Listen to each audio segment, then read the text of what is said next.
Lottie dottie, we like to party. We don't cause trouble, we don't bother nobody. We're just LA loiters.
Lottie dottie, we like to party. We don't cause trouble, we don't bother nobody. We're just LA loitering assassin on the microphone. And when we rock upon the mic, we rock the mic.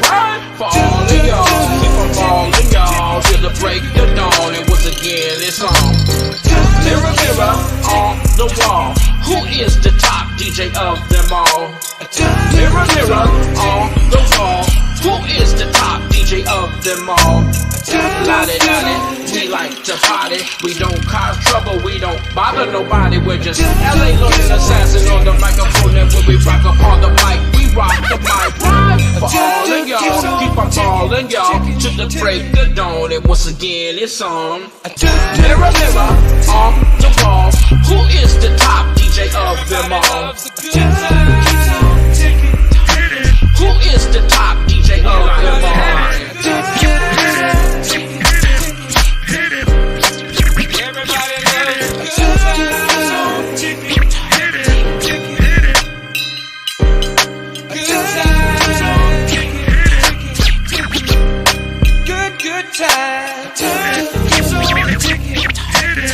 Lottie dottie, we like to party. Lottie dottie, we like to party. We don't cause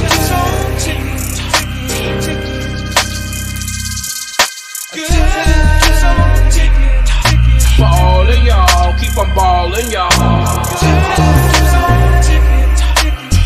Mirror, mirror on the wall, who is the top DJ of them all? Who is the top DJ of them all? Lottie dottie, we like to party. Party people in the house. Lottie dottie, we like to party. Party people in the house. Lottie dottie, we like to party. Party people in the house. Lottie dottie, we like to party. Tick tock, you don't stop. Tick tock, you don't quit. Tick tock, you don't stop.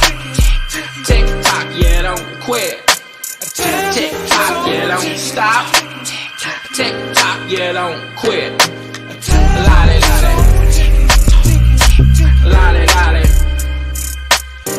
lottie dottie, we like to party. Tick tock, you don't stop. And tick tock, you don't quit. Take it back to the old school. Lottie dottie, we like to party. Lottie dottie, we like to party.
Peace, peace. I want to welcome you all back for another great episode with another celebrity interview. You already know my name, Celebrity Interviewer. I said it, and this is a show, and we are in 2021, man. This is the first episode. I'm really excited to have another special guest, man, all the way from LA, man. This is a legend, man.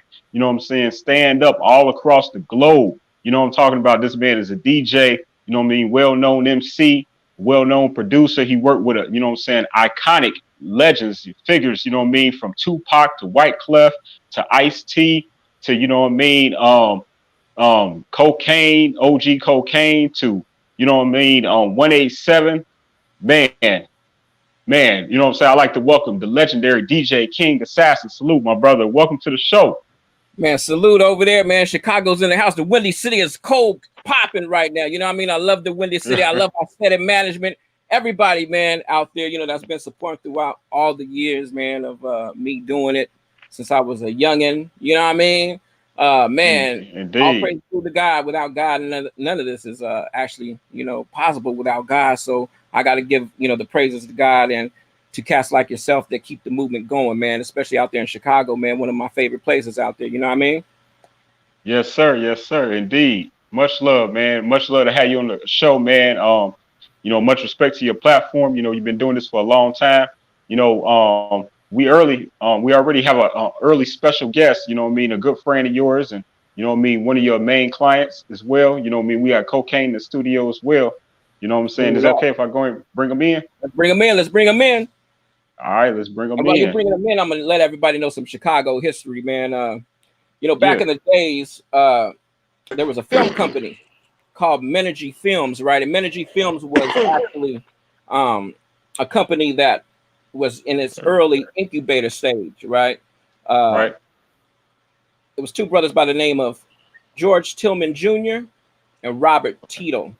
They did one of my Okay. first trailers back in the days when I was signed with Def Jam because I was producing a group named Boss, one of the first female gangster rap groups out there. You know what I mean? I was producing. Eric Right. Sermon did, I did, and so we were signed under Russell Simmons. So he had to work with some new film directors, and upon that, big shout out to Cocaine who just joined us. Right. Yes, Upon sir. that, Yes, sir. them cats later became the most legendary film directors of all time. They made Soul Food, Barbershop, Men of Honor. You know what I mean? So that's like the history I got with Chicago. Not only that, me and Cocaine, we did a song called Chicago. You know what I mean? For all the youngins out there, all the crazy, mad Yeah. violence that's going on over there. Did something for the people. Yep. Yeah, absolutely, man. I didn't know you was involved with the song Chicago, man. You know, I love that song by Cocaine. You know what I'm Oh yeah, saying? And I like to we were welcome. on a mission, man, promoting that in Detroit, promote that everywhere when that song came out. You know what I mean? So yeah, everything And I that like to. Cocaine basically does, I'm a part of. You know what I mean? That's family. It's Buddy Boy, Right. the label. We always stay in tune, in frequency. So Absolutely.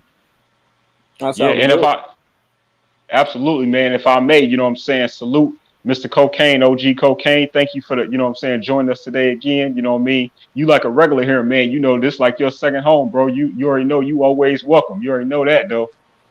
Oh, in the real way, man. Happy to be a part of the whole movement. And shout out to you. Shout out to my trusty crimey DJ King Assassin. And that's what it is. 2021. We're gonna make it the best. Yes, That's sir, right. indeed. Indeed, man. I'm glad that, you know what I'm saying, you can join us, man. You know what I'm saying? That's love too, you know what I mean? Come to support your homie, man. You know what I mean? That's a lot of people can learn from this, you know what I'm saying, from this platform and what y'all doing and what you showing us, you know what I'm saying? Y'all are two legends yourself, you know what I mean? And look at this, you know what I'm saying? You come and support, you know what I'm saying, a friend, another legend, man. That's what's up, bro. Salute I to both of mean, y'all. That's what's up. me and Assassins like family, and like you said, brother, we on this journey together. And the journey don't take. It's not a relay race. It's really a marathon. So with all this incredible stuff that my brother did right here, his reputation really precedes itself, man. He's a humble cat. He give the shirt off your back, if you're about your business. And in this game, you really need solid people in your corner that's gonna be with you on that marathon as you on the marathon on his journey. So big ups to Assassin. We always there. We pray together. We use strategy together, and it's intelligence in every movement that we have. You know what I mean? So, we just build from one stone to the next stone, and then we 20 plus years here later, and he's still doing the same thing, kicking ass on the internet, and just being a pillar of the community and of hip hop worldwide. So, you know what I mean? That's my brother, but at the same Yes, time, sir. I'm a fan of Assassins at the same time. Hey, me and Word Ken, up, we man. we operate the same way. We've been doing it over the past 25 years. You know what I mean? And big shout outs to Easy. Shout outs to everybody that's been supporting Cocaine and Assass for all these years, man. Above the law, the family runs deep when it comes to everybody who we're affiliated with. But me and Kane, we always stayed tight like mustard and mayonnaise. You know what I mean? Going Mm. Yes, places. sir. That's my brother right there, man. I feel alone when I ain't around him. You know what I mean? That's why he's here. So, you know, man, we paint it where it ain't. You know what I mean? That's what we do. We love the studio. We love working. You know, we got the DJs right now. We got all the dancers behind Monkey Wasn't Funky, the single, which is taking the world by storm right now. And all the DJs are, handing in their clips. Yeah. You know what I mean? It's going crazy right now, man. So big ups to everybody that's been supporting. Yeah, absolutely, man. And let me go and show that poster. Um,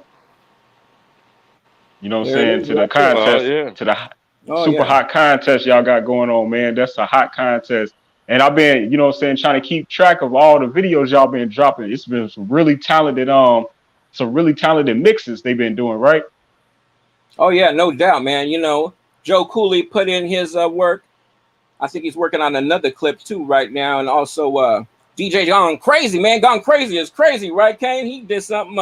We got the Oh girls. my God, For a minute, the man. girls was actually beating the guys. Believe it or Yeah, not, Mm, yeah. They were in yeah, the lead for probably like 60% of the race so far.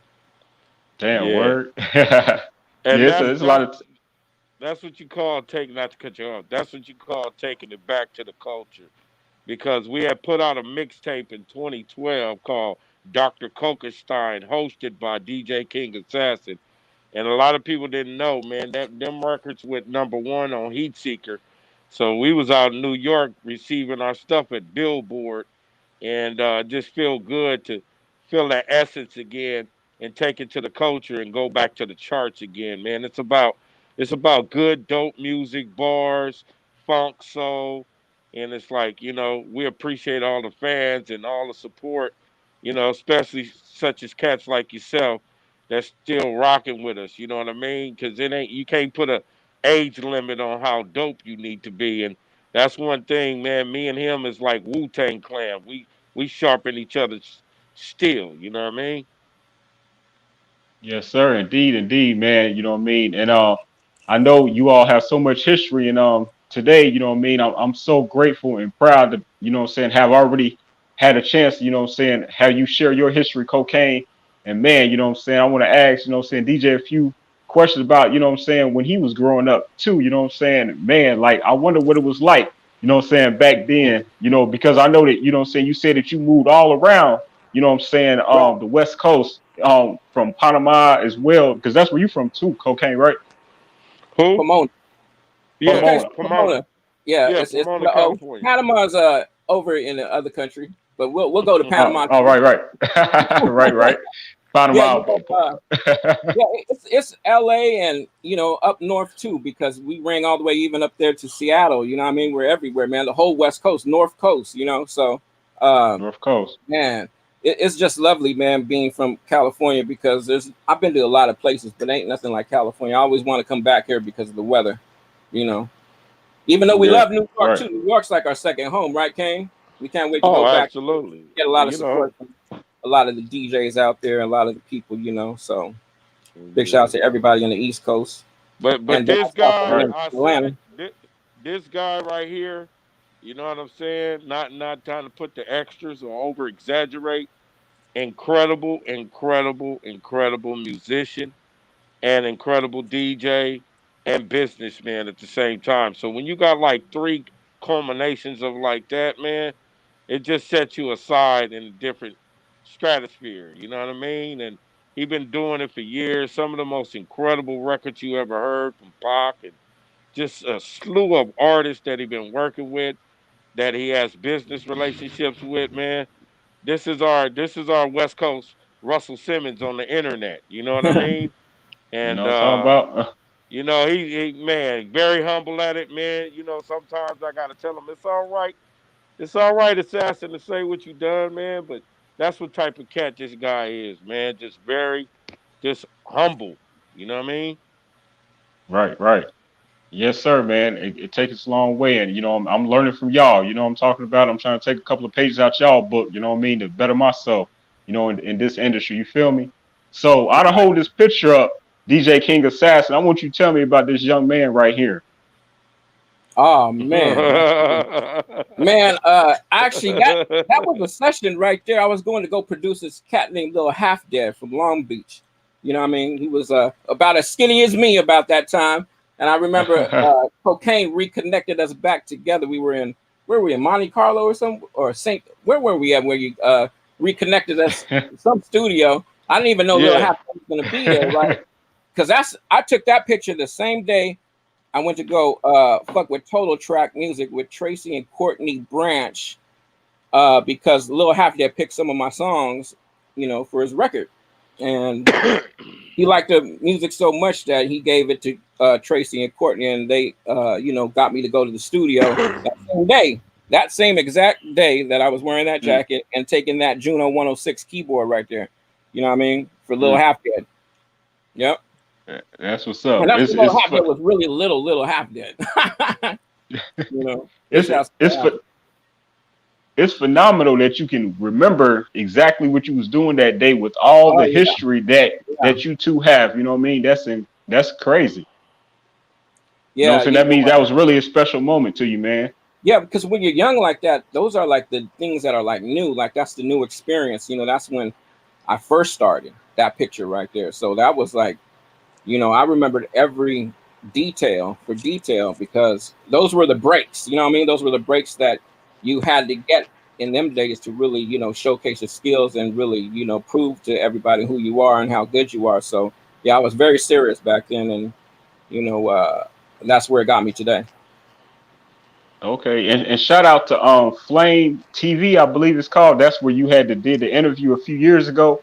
That's where I stole these pictures from. So shout out to DJ Flame. I gotta get credit where it's due. You know what I'm talking about? A picture like that. That's like, yeah, right. I'm like, I seen this. I'm like, man, this is priceless right here. I'm like, I couldn't even find nothing like this when I researched you. Yeah. Many moons ago. There's some pictures out there. Oh wow, look at that one, King. Damn. Wow. Yeah. That's way back in the days. I don't even know how you found that one, but yeah, that's crazy right there. Skinny cuz. Yeah. Yeah. Mm-hmm. Yeah, that's your boy on Flame TV. I was still rocking the 1200s back then. You know, those tables are timeless tables because the 1200s never go out of style. You know what I mean? They hold their value. They always hold their value. And I think even if I were to have that same pair right now, it would be the same price. It would cost more than it did back then. Them tables were about like probably $600-700 back then. Now you can sell for like over $1,000 a piece. Them tables. Hey, gentlemen, my stuff is about to die down. I just wanted to swing by here and show y'all both love. Cocaine, we love you, boy. I'm gonna tell you, man. Cocaine, the new single, all day. I want everybody to go out there and get that single, man. Download that single on iTunes, any platform, it's on there. You know what I mean? Support it. And you DJs, don't forget to get in that battle, man, and get in the Monkey Wasn't Funky battle, because that battle is on and crack-a-mackin'. Yes, it is. That's right. Man, but I'll hold y'all later, man. Cocaine, before you... God bless. OG, Cocaine, before you go. Monkey wasn't funky. Monkey wasn't funky. Monkey wasn't funky. I'm extra. Ready to make a joke. Monkey wasn't funky. Monkey wasn't funky. Monkey wasn't funky. I'm extra. Big don't feminize. Much love, y'all. All right, much love, big dog. Charge up my phone. I'll call you in a minute, Assassin. All right, one love, boy. God bless. Peace, King. Peace. Man, that's a cocaine right there, man. Cocaine in the house. Yeah. Always feels good to have cocaine. You know what I mean? And big shout out to you, man, for having us here, man. You know what I mean? Like no other, man. Isaidit Management, like I said, Chicago, man, it runs deep. You know what I mean? It runs deep. And shout out to everybody. Do or Die, man. You know, Twister, all them cats. I met all them dudes, and they're like A1 Yola, them cats, man. You know, they keep it 100. I like Twister. He's a good dude. Do or Die. AK, good dude. Yeah, man, I love all them guys. You already know, you know what I'm saying? Chicago music, we love that. You know what I'm saying? We support our own and we support outside of Chicago all day, man. We love West Coast music, down South music, you know what I'm saying? East Coast, you know what I'm saying? All that New York feel, all that. You know what I'm saying? We I love got to that. say this up to my homegirl too out of Chicago. We put her out, named Azazla. You know what I mean? She got a song called Pay the Price, Azazla. Zintanika. Also Dottie Stacks out of Chicago. I gotta give a shout out to Dottie Stacks. Who else from Chicago? Gingerbread Man. Shout out to my boy Gingerbread Man. You know what I mean? OGs out of Chicago. So you know those are cats that I keep in contact with and been known for years and years and years. You know what I mean? So I love Chicago, man. It's like a second home. So big shout out to everybody in Chicago that continues to keep on bringing the incredible Chicago funk, the house music. That's where it's from, you know what I mean? So big shout out Chicago, man. People don't give Chicago its props for the house music. I love house music. I just don't listen to hip hop. Like I'm not a hip hop dude. I mean, I listen to house. I used to listen to WBMX. You know what WBMX? Yeah, I remember that. Chicago.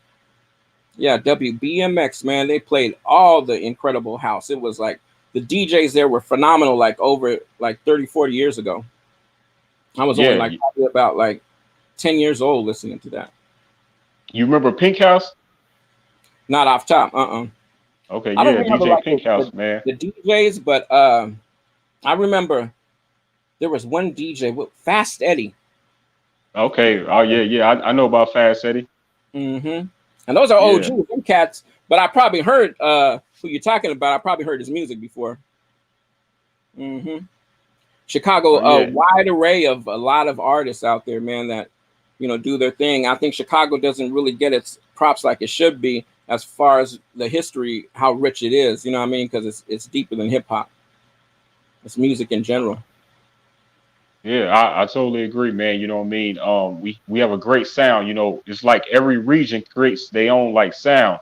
You know what I'm saying? And I love the sound that we have that we created, man. And if I can respectfully take a quick time out, I want to show some of these comments because they've been rolling in. And it's actually by not only my friend, but I actually just happy to say that this young lady is also the new brand ambassador for Isaidit Management. So Sapphire Steamy, what's up, Queen? Peace. And she left a comment saying, happy Monday, Kings.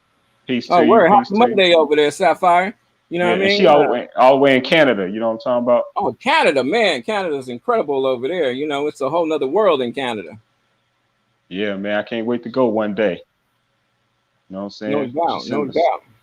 I know if you're in Detroit, you can actually like cross from Detroit, the bridge and be right into Canada. But Canada's so big, it's like the United States, one part is like in New York and then the other part is like in California. So that's how, wide range it is.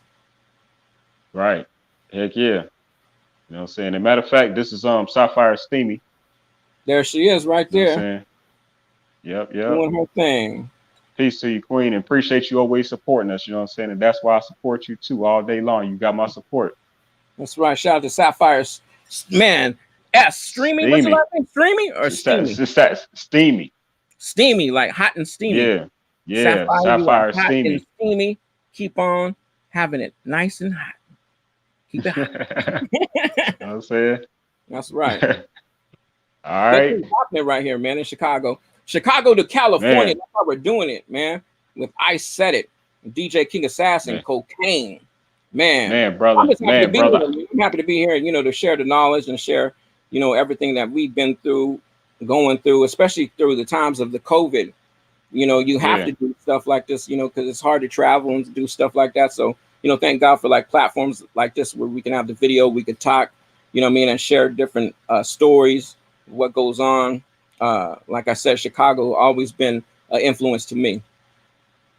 Absolutely. And shout out to the famous Chicago Bridge magazine with the publicist Bridget Wally. Shout out, Queen. Appreciate you. All your support. I said it. Is it the White Sox or the Cubs for you? That's always man, dude, that's crazy because I got like that written down I was gonna ask you about what your favorite sports teams, but you know what I'm saying. I got to go with the Bears. I'll rock with baseball like that. You know what I'm Right. saying. It's basketball. It's either the Bulls or the Bears all day. Bear down or the Bulls. You know what I'm talking about. Right. I have to go with the Cubs, even though I do love the White Sox too. But the Cubs have a wide array of just the Wrigley Field. You know what I mean? So I gotta Wrigley Field is like no other, and I love how they do the singing in the beginning. They had Warren G one time Yeah. sing the anthem. So big Oh, shout out did to they? Chicago. And they're the Yeah. only like club team that really did that. You know what I mean? Because I never seen no other clubs, bring out rappers to sing. Like rappers Yeah. can't sing, but Warren G did it. He held a note. Yeah. But they let him Shout out do to it. Harry Usually, Carey. yeah, usually you have to hold a note and be, up there like Whitney Houston to sing the national anthem, right? So Warren Yeah. G regulated it. And everybody loved it in Chicago, and I loved it too. That's right, But I've man. never seen that done before at a baseball game with a rapper. And Chicago, welcomed them with open arms.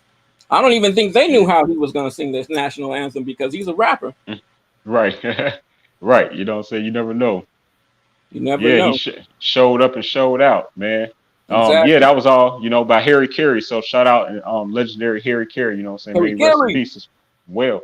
In peace. So man, when you was a young man, you know what I'm saying, did you have, sisters and brothers around, who was also, Oh, yeah. instrumental? Man, most definitely my sister, she used to, listen to hip hop all day long. And I kind of like really got my style from listening to her because she was listening to like Blowfly and stuff like that. That was like before its time. That was before a lot of rap records, Blowfly. He was like a rapper, but he was like a nasty rapper. He would be like, say 1, 2, oh, fuck you. You know what I mean? He was a pimp rapper. Yeah. Like Sugar Freeze before Sugar Freeze was Blowfly. So that's what I was listening to. And then after eventually, Rapper's Delight and stuff like that. But, Blowfly is like, look him up and research him and listen to his stuff and look at the dates on his stuff. It's like back in the days, like when the Treacherous 3 and stuff like that, when they was rapping. So, man, big influence. Wow. And thank God for my sister for turning me on to that Blowfly's rap. Yeah, absolutely, man. You know what I mean? Like my sisters, I have 2 older sisters. I'm the last only son. Like in one room, my sister was listening to Bushwick Bill. May he rest in peace too, man. You know what I'm saying? A legend. And then my other sister, she was listening to Dead Prayers. Right. Oh yeah. So you know what I'm saying? So it was completely 2 different. But yeah, so it's incredible. That's like listening to Common and Public Enemy and then listening to NWA. Because that's what I was listening to, Public Enemy and NWA, 2 separate type of, one's the political uplifting and the other one is just like gangster rap, you know what I mean? So, but they all respected each other back then, you know what I mean? Like Chuck D later on went and, produced Ice Cube. And the list goes on, man. It was a beautiful 90s era, you know what I mean, that I got to, and you got to witness. It was like no other. yeah, absolutely, man, absolutely. And talking about the early 90s, man, you know what I mean? I want to start showing some of these pictures, man. There's so many hot pictures. I'm anxious to put this on the screen. I don't even know how you found all these pictures. I'm like, damn, I'm over here reminiscing too. I can't wait to see the rest of the pictures. What you got over there? Well, first, because it's always, in my household, it's family first, God first, family first. Right. And so I wanted to, show a nice picture. I found it, Oh, yeah. You and some of your family, man. So yeah, these your shorties. Right, you make me cry. I said it. Yeah, those are my kids right there. I love my kids. That's little CJ right there. He's into music. That's little Mariska. That's, one of the last games of the Oakland Raiders, man. That's why, it means a lot to me, this picture right here, because, being able to take the kids there and, have them witness being at the Oakland Stadium, Right. even the last game in history to be in Oakland, you know what I mean? That means a lot to me. I was sad to see Oakland leave, you know what I mean? But at the end of the day, I'll still support them in Vegas. So ain't nothing but a hop, skip, and a jump away. Yeah, we had a good time that day. That was one of the last games this year. It was cool because they had, actually at that game, they had, the guys jumping from the the jets. They would come out the jets in like, you know, in parachutes and stuff like that. The kids loved seeing that. So yeah, we had a good time that day. Right. Okay. That's what's happening, man. You know what I mean? It's always good to have family fun, man. I cherish those memories from my passes too. You know, Right. I spent time with my dad and my mom, and you know, just family, man. You know, those are the good times. You know, I I think remember sometimes that. this. I remember the good times in Chicago was watching Perry, the refrigerator. They call him the Oh refrigerator. yeah, Yo, he was the Bubba Perry, right? fridge, What's his name? the Oh my god. fridge. Yeah, the fridge. Hey, he sacked. Can we cuss on here? Oh yeah, do your thing. This I said He sacked motherfuckers. He was like the one. You it. know what I mean? Like people were Right. scared of the fridge. And also, where I grew up in San Jose, right? I went to Andrew Hill High School for like about a couple years, and before that, one of the quarterbacks was named Jim McMahon. He went to the same high school I did. Later Oh played for the straight. Chicago Bears. Jim McMahon. Right. Right. Yep. So That's yeah, what's up, Chicago man. man was all, you know, history all around me. Did you play football growing up yourself? I did, but I wasn't good. Okay, You know, keep I played like 100 then. flag football and stuff like that. You know, but yeah, Right. That's what's happening. baseball That's too. I what's up. wasn't really too good of a you know, athlete when it came down to it, but I did, you know, play, you know, baseball, you know, in the as pee-wees and stuff like that, you know, t-ball and stuff like that. But I got into music real early, so I knew once music came and DJing, that was like my athletic, you know, doing all the activity, man, was on the turntables. You know what I mean? I said it just that was activity to Right. me, sweating, you know, on the Yeah. turntables, doing tricks. Because back then we would actually really do tricks with the turntables and, you know, spin around, you know, lift up our legs and move the fader and lift up each leg. And, you know, we stayed doing that every day, just practicing nonstop. Not because, you know, to show off or anything. We loved it. It was just something that you did because it was fun. And that's what we were doing. We were just having fun. I never knew it would be like Right. a multi-millionaire type of you know, billions of dollars later, you know, because we started doing it just for fun. We didn't think about the money. Even when I was working with Tupac and stuff like that, it wasn't about the money. It wasn't even about the money for Tupac either, because he never asked me for money, and I never asked him for money because we knew each other already. We were just in the studio. You know how you just see a friend and, hey, well, what are you doing? What are you doing? Okay, yeah, let me hop on your stuff. You hop on mine. Okay, cool. Here's the beat. Here's this. It was like a Right. bartering situation. You know, nowadays it's like rappers. You call them up. What's the budget? What's going on? You know what I mean? I didn't have to experience that in my days because it was all friends. It was all friends. Yeah, there he is right there. You know, it was all friends, and Yes, sir. uh, That's a he great was picture. he was a good dude, man. He definitely was somebody that had your back, man. He had you. You know, Pac was loyal to whoever he was around, and it's just a shame that, you know, he got caught up in the situations that he did, and it took his life, was because, you know, he was loyal around anybody that he was around, and if they had problems with somebody, then they had problems with him. That's the type of dude he was. He didn't, you know, he didn't gang bang. He didn't care about. I don't give a fuck if you wearing blue or red, as long as you got love for thugs. You know what I mean? So Right. yeah, he was a Yes. workaholic. He's just like cocaine, you know what I mean? And Wyclef and the rest of the cats, and Ice-T, who I work with. Shout outs to Ice-T. Right. Yeah. He would just stay in that damn studio all day, all night long.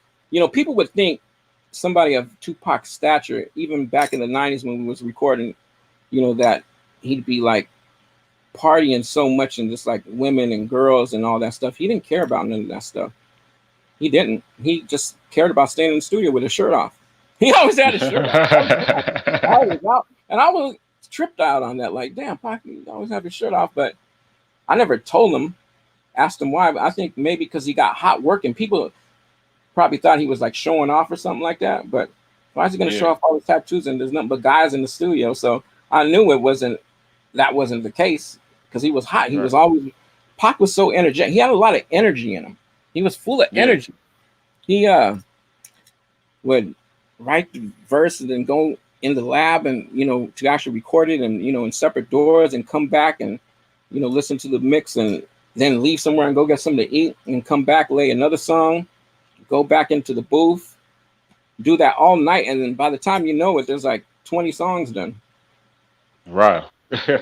Yeah, Yeah, man, that's incredible, man. You know what I mean? Just looking from afar, me not having the pleasure to get to know the man, you know what I mean? But just feeling like I knew him through his music, you know what I mean? Like we all did, you know what I mean? It's like the way that he delivered the passion through his music, you know, you can really feel it. It's like, you know, one of them songs like when you in church and it give you shivers down your spine, you know what I mean? right. When you hear Tupac, you know what I'm saying? Give That's the you type energy. of feeling that Yeah, because the energy. because when you have energy, just like you have energy right now, I have energy right now. Being on the people that are hearing this, they're hearing our voices, they're feeling the energy because we're hyped up, we're talking about it.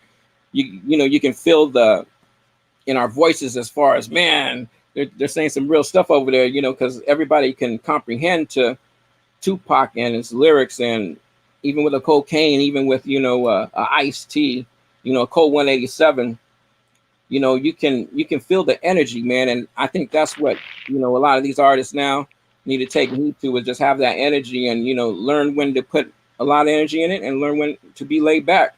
You got to cover all aspects of the game, and that's what Tupac did. He covered every aspect. He covered the he painted a picture, man. He colored that picture how he wanted it to be colored, and you seen it plain as day after he did it. You know what I mean?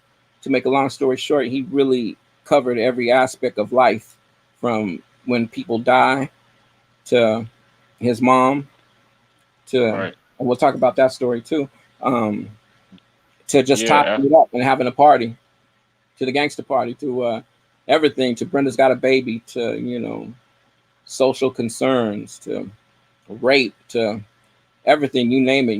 He wasn't afraid to talk about things that happened in his life, even though the rape stuff never happened and people were saying that in jail. That really hurt Tupac. He was really bothered by that people would go to that level and say that about him, and he was really hurt about that. Yeah, man, I'm sure, man. It hurt us as fans because we knew Yeah, that it because wasn't Pac, he true as wouldn't go well. out like that. Trust me. I mean, he's gonna fight if and do something to somebody, and then you're gonna hear about it. Like, Tupac is either dead or he killed somebody. I Right. mean, it doesn't take a rocket scientist to think Pac's gonna get raped. I mean, come on, he shot at 2 off-duty police officers and didn't even know they were police, and was shooting at them, and they were fighting in their own Somebody little. else. Yeah, Right. exactly. So, yeah, you just got to look at history and know that Tupac was for the people. He was somebody that didn't want to take no shorts when it came down to the rights and to the movement of the Black Panther Party too, as well. Like, he would literally be on the front line if it came down to it, and would fire back, no problem. And he wanted everybody to Yeah. fire back with him.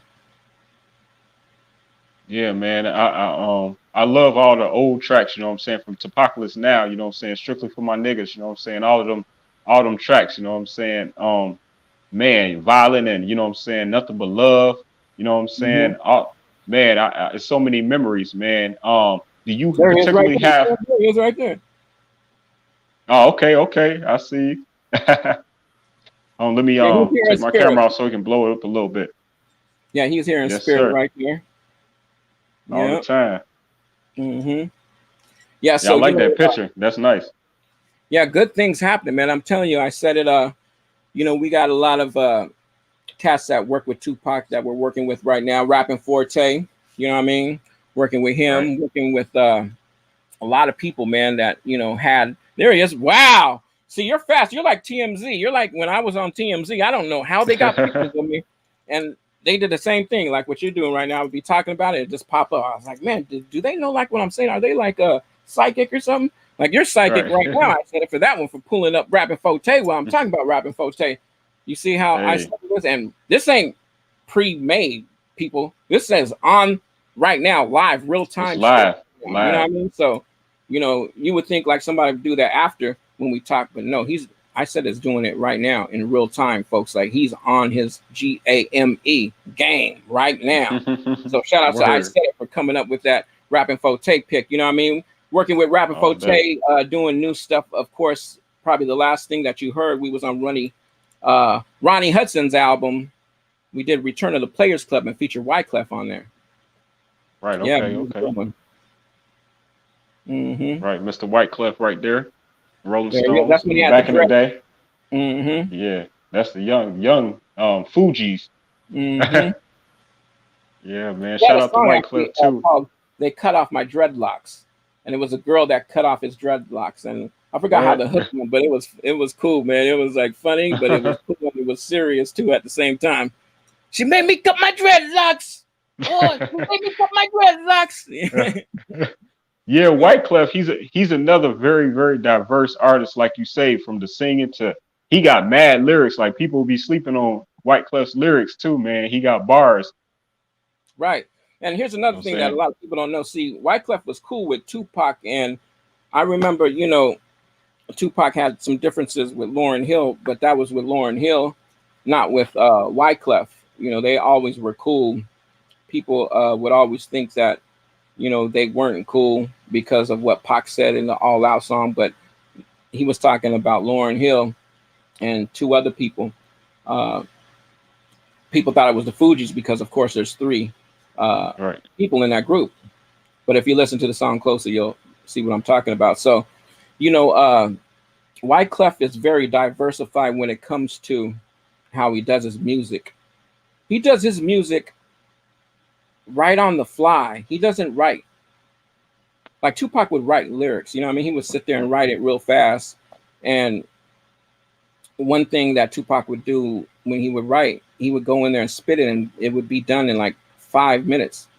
It'd take him like 10 minutes to write the song and then 5 minutes to bust it. You know what I mean? Wow. So, yeah, that's how fast. Like I'm talking about 16 measures. I'm not talking about like a full, 3-song deal. Because a lot of the stuff we were doing, he was just like doing one verse on it. And Real Bad Boys was one of them. And he got the idea. See, a lot of people don't know this. He got the idea from a script. The script was from their Chicago game. Look at Chicago keeps it. That's the magic city, the magic man. Chicago, the magic state, right? No, Illinois is a state, but Chicago, Illinois city. Yeah, city. Because here's where Chicago comes in order again. And I love it. I said it because I don't think I would talk about this anywhere else, but right here because of Chicago history. The script that was handed to me was from Robert Tito and George Tillman Jr. The script, and you can look it up right now if you got Google, was called Scenes for the Soul. Scenes for the Soul. That was their first movie.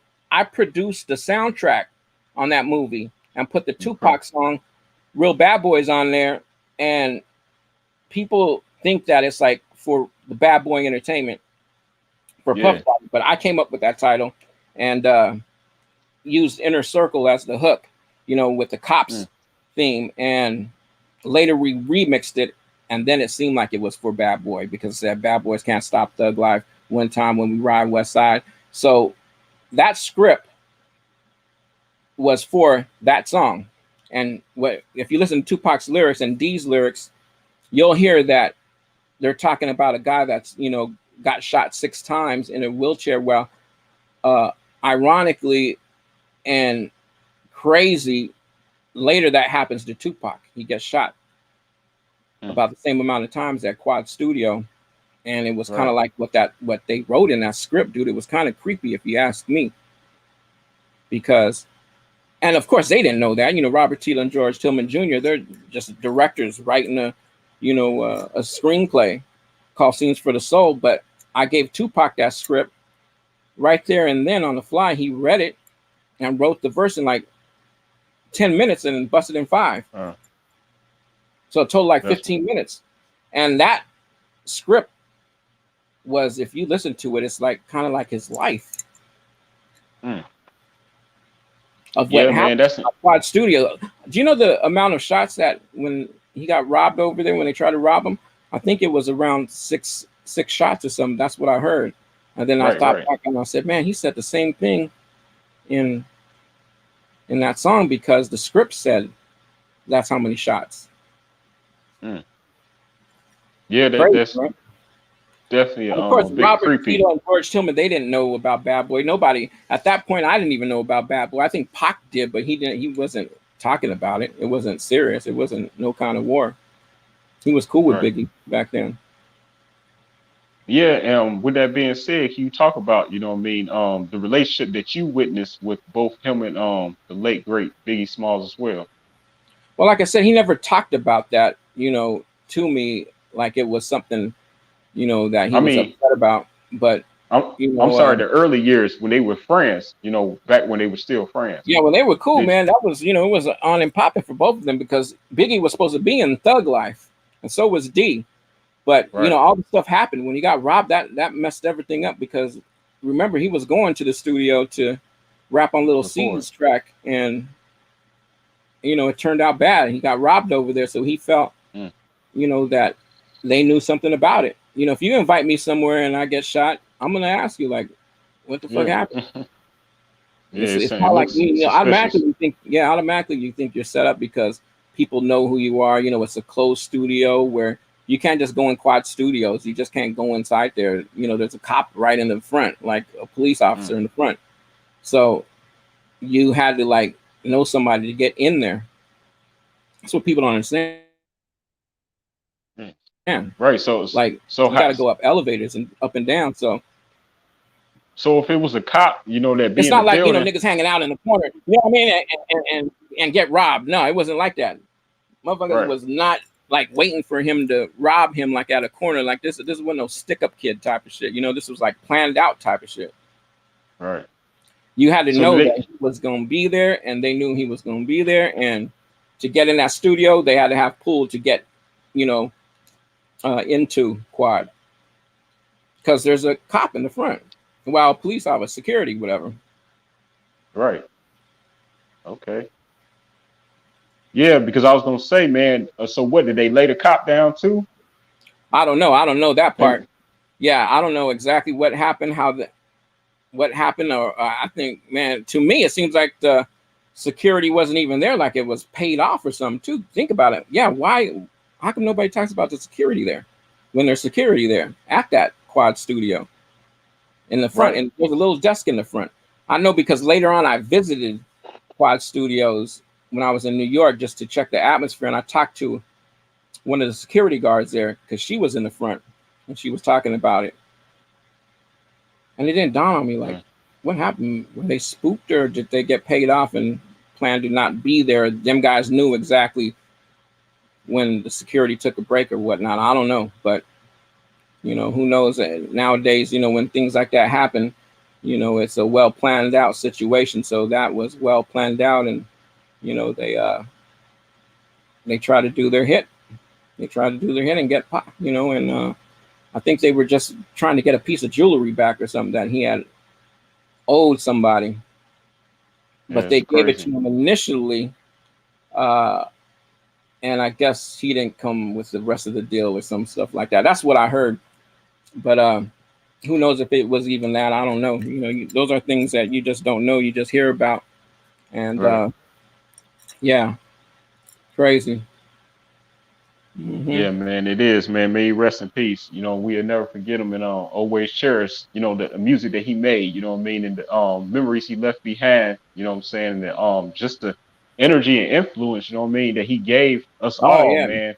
yeah, Um, is there a particular track, you know what I mean? Because I know I mean, because you know Tupac before he was a famous rapper, right. legend, icon. So with that being said, going back to the early days when he was starting off, did you see the special gift in him? With I mean, I knew he was brilliant because I remember the interview when he was like Hmm. 13 or 15 or something like that. And Right, that man, that was just like the most incredible interview ever for a young man, a young right, lady, anybody. Um, right, so um, so it was pretty easy to see when he started rapping that this kid was gonna really go far. right. Was In it the was early stages when I got to really witness Tupac, he still had like that militant type of flow. It was still like trap, violent, the stuff right? that was Trap, like going on right now. You know what I mean? Like that's what people don't yeah, understand. He was talking about what's going on right now, like with George Floyd, and back then it was like Rodney King and stuff like that. He made a lot of songs about killing the police, because people in the community out here were tired of getting bullied by the police, and he wanted everybody to just take a stand, and people started taking a stand and started shooting back at the police. When you start doing that, that's when the police, do less brutality. They'll get away with things if they can get away with things. You know what I mean? So Right. they're gonna, take advantage of those that they could take advantage of, the police. And when they do it, they keep on doing it and doing it and doing it until, you actually, take a stand. And of course, Pac was tired of the marches, tired of all, the rallying and all that shit. You know what I mean? And there comes a time when people are going to get tired of that shit and they're going to fight back. And California has always been a state to fight back. We've done it with the Watts riots. We've done it, with riots here before. You know what I mean? And there comes a time when people are going to just get fed up about things. There's going to be no more marching. No more of that. Yeah, man. Time to take a stand if we're going to be continue to get, taken advantage of. You just can't keep on doing that. You just can't, be the big bully bullying people anymore. You know what I mean? Because there's going to be somebody to take somebody down. It always happens. The aggressor never wins. You know what I mean? So hopefully, the law enforcement will take heed and, become, people of the citizens once again, because somewhere we've lost that. We've lost the communication between the police and the community, of them really being there for the community and knowing the community, saying hi to people, walking around, really looking out for the people of the best interest. Now all of a sudden you just see, cops rolling around pointing their guns at everybody and kind of like, taking advantage. And that's where we're losing. It's not us as a culture that's doing wrong that make the police like this. It's the police that, are either afraid to come into the neighborhoods because they know that they're not liked for how they act. But why don't they change that around? They're the only ones that really can change it around. We're loving people, man. And we always been loving people from day one. You know what I mean? We're the ones that's been sabotaged that, built America. So, I really do feel like America owes us. And why are they always pointing the finger at us when, they need to be pointing the finger overseas at the bombs pointed towards us in North Korea with the warheads? You know what I mean? Exactly. It's just, plain facts. But I think we're so much of a dominant culture, especially when it comes to hip hop. We kind of like all eyes are on us, no matter what. So I guess we could take that, as a good thing, but a bad thing. You know what I mean? So it's just sad that it's like that, man, because the kids have to, grow up seeing stuff like this. And I don't want our kids to grow up to continue to keep doing the rallies and keep doing this and, bad stuff happening. We got to make a change. It's like Tupac said, we got to change the way we eat. We got to change the way we dress. We got to change the way we think. Yes, we got to change the way we act with each other. Because if we don't, act accordingly with each other, we ain't going to get nowhere. Right here. I said it. Management in the house with DJ King Assassin. And one thing about man. Tupac, you were saying what was one of the moments that, I witnessed that was real historical was Dear Mama. To witness Dear Mama, everything in the making. Shout out to Tony Pizzar who produced the track. Tupac wanted a sample in there, and he wanted scratching in there. So I, put the yo-yo stuff in there, and then the next day Pac comes in the studio. He said, "We can't use it." I said, "Well, you didn't like the scratching or something? Like, I could do it over, or if you don't like." Nah, man. Pat Charnay wouldn't let us use it. I knew exactly who he was talking about at that time when he mentioned Pat Charnay to me. Pat Charnay was Ice Cube's management. So right there and then I put two and two together. It was Ice Cube that was hating on Tupac and didn't want Tupac to use that sample of Yo-Yo because Tupac was fucking Yo-Yo. So since Tupac was fucking Yo-Yo, it was fucking with Ice Cube's ego, his ego. So he didn't let Tupac use Yo-Yo. It was a sample, damn. it was a scratching sample. And Tupac never felt the same for Ice Cube after that. I didn't feel the same for Ice Cube after that either. I'm like, damn, why would he do that? But I bet you now, if you can turn back the hands of time, he would have made a lot of money just having that sample and getting his, percentage from that. But sometimes, I guess people don't. He didn't know what was going to happen in the future. He didn't know that Pac was going to be, a mega artist, and that was going to become one of the most iconic songs of all time in the Library of Congress. Yeah, man. Not just in the Library of Congress, just out here, like Dear Mama, like that's the #1 song to your mama. Like that's what you know what I mean, on Mother's Day. I'm sure all around the world on Mother's Day, you know what I'm saying, Dear Mama is being played in rotation. You feel me? Yeah. You know what So I I'm saying? got that shirt Anytime right here, the somebody, Dear Mama shirt. I don't know if y'all can see it, but it says Dear Mama. You know, that song meant a lot to a lot of people. See, there oh it is yeah, right there, Dear okay. Mama shirt. Yes, sir. That song touched lives, you know what I mean? Because he wasn't afraid to talk about his mom on drugs, and she's still cooking a hot plate. And Pac, I told Pac, I said, my favorite part is put money in your mailbox. Because I knew exactly what he Yeah, was talking about. A lot of people didn't know what he was talking about when he said that, like put money in your mailbox. Because yeah, we used to call money back in the days mail, because mail means money. You know what I mean? In the Bay, that's one of them Bay Area slangs yeah, right there. So I knew exactly, what he was saying. He was using like two definitions in one. It feels good putting money in your mailbox. Of course, uh, emails wasn't around then, so it wasn't the mailbox like email. He was right. talking about, yeah, of course, a mailbox, but then mail, money. You know what I mean? Put money in your mailbox. Like it was kind of like, he was futuristic with his stuff too. Tupac was, he was a thinker. He was always thinking. You can tell there was a million things going in his head at once, because there was never a dull moment around him, because he was always, even while we were doing music, he was talking about like movies. Like he was talking about, oh, and she's gonna be doing this, and you're gonna be doing that, and yeah, you over here, you're gonna be this guy, and he just was going, dude. He was going Yeah. nonstop, and I never seen blunts before back in the days. You know what I mean? Shout out to Layla and Tupac. They used to roll like these big old, blunts. I mean, of course, now everyone knows what I'm talking about, but back then, Yeah. you know what I was talking about, because I didn't even know what the fuck was going on. I just seen, Oh, the ashtrays filled up with all kinds of stuff in it. I was like, what the hell is all that shit in there? They were taking out all the stuff out of these big, I think they were Vegas or Garcia Vegas. Back then, I don't know yeah. exactly what they Yeah. were. They were like cigars. Cutting them. They were cutting them and putting all this weed in and rolling it up, and it was like about that fat. Like it was real fat. And no lie, there would be at least, see, Pac sometimes at his sessions there would be like 50 to 60 people in there. And they'd all be around the whole studio, like in a big circle. You know what I mean? So it wasn't crowded, but of course, you'd have to find your spot against the wall.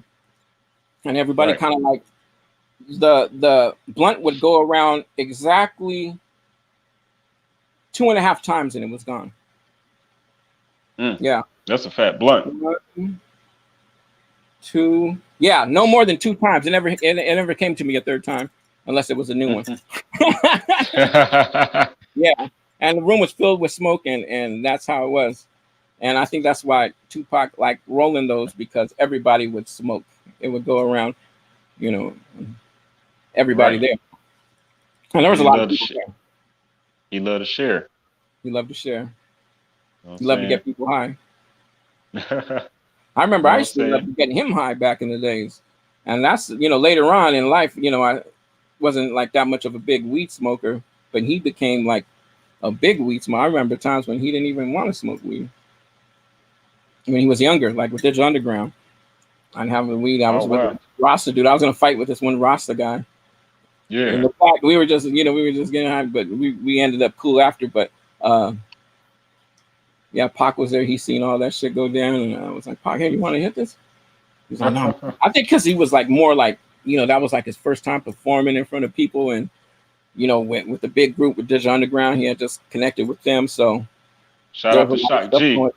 Yeah, with Shock G, there was a lot of stuff going in his head at that point. I think it was just more he didn't want to mess up any kind of opportunity if that would have been a mess up. I think that's exactly why he probably didn't hit it that night.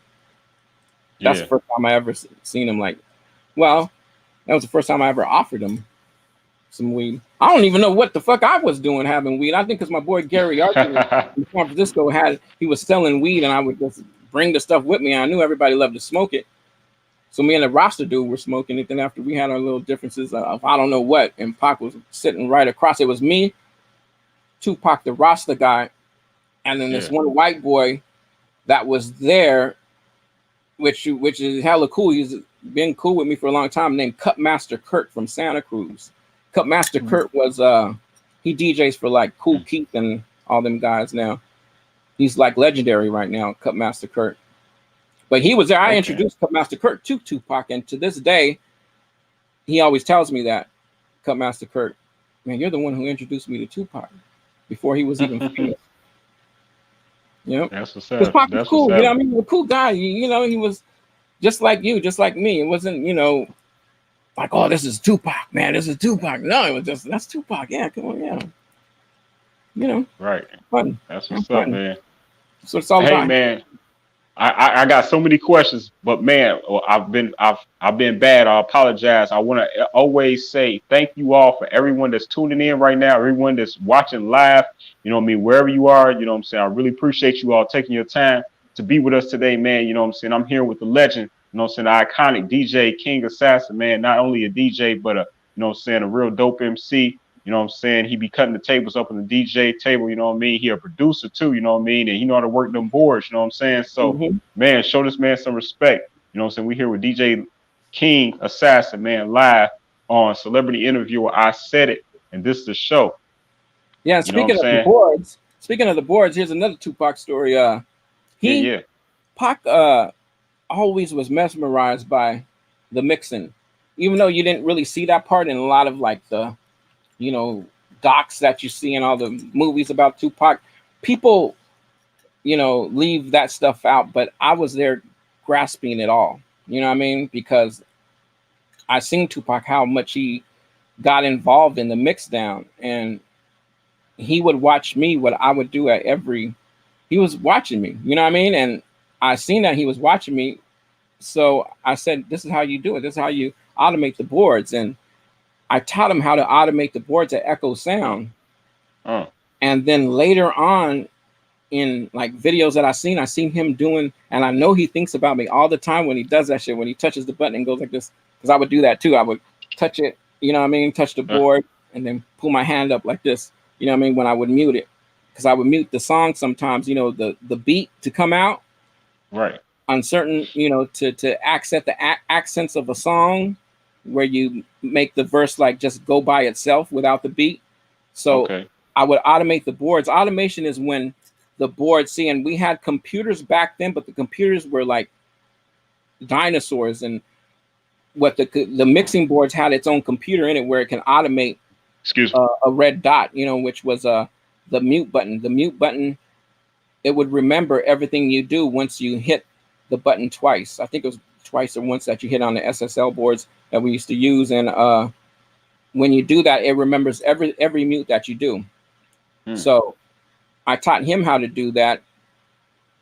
I just showed him, and he didn't do it that day, but he knew, you know, he picked up on it real fast. And then later I seen him doing it in like videos on you know, other footage that I seen, and he was doing the same thing, putting his hand down and picking it up like how I do it, because I would do it. You know, DJ, I was thinking I was DJing when I was doing that, and I would do that.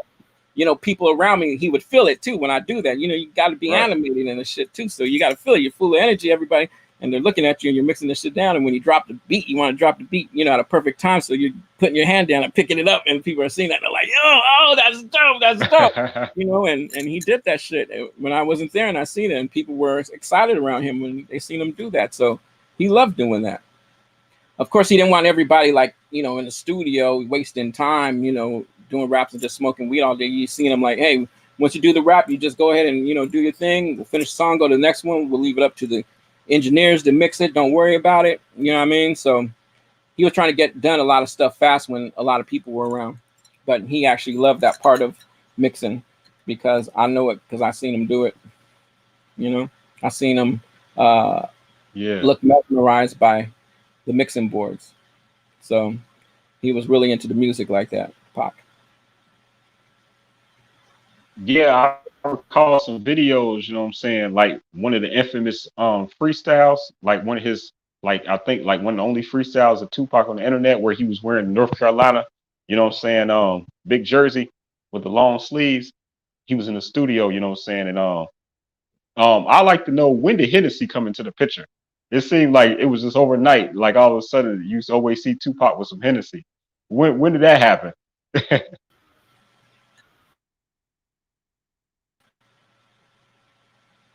Yeah, I think we're back again. We're back again, folks.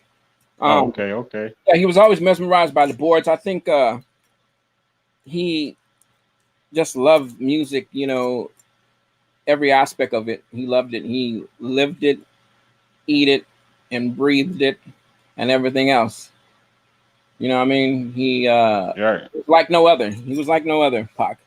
There'll never be another Tupac ever in life. You know, no, there's people that come close and stuff like that. You know, like shout out to DMX. You know, I feel his spirit when he raps.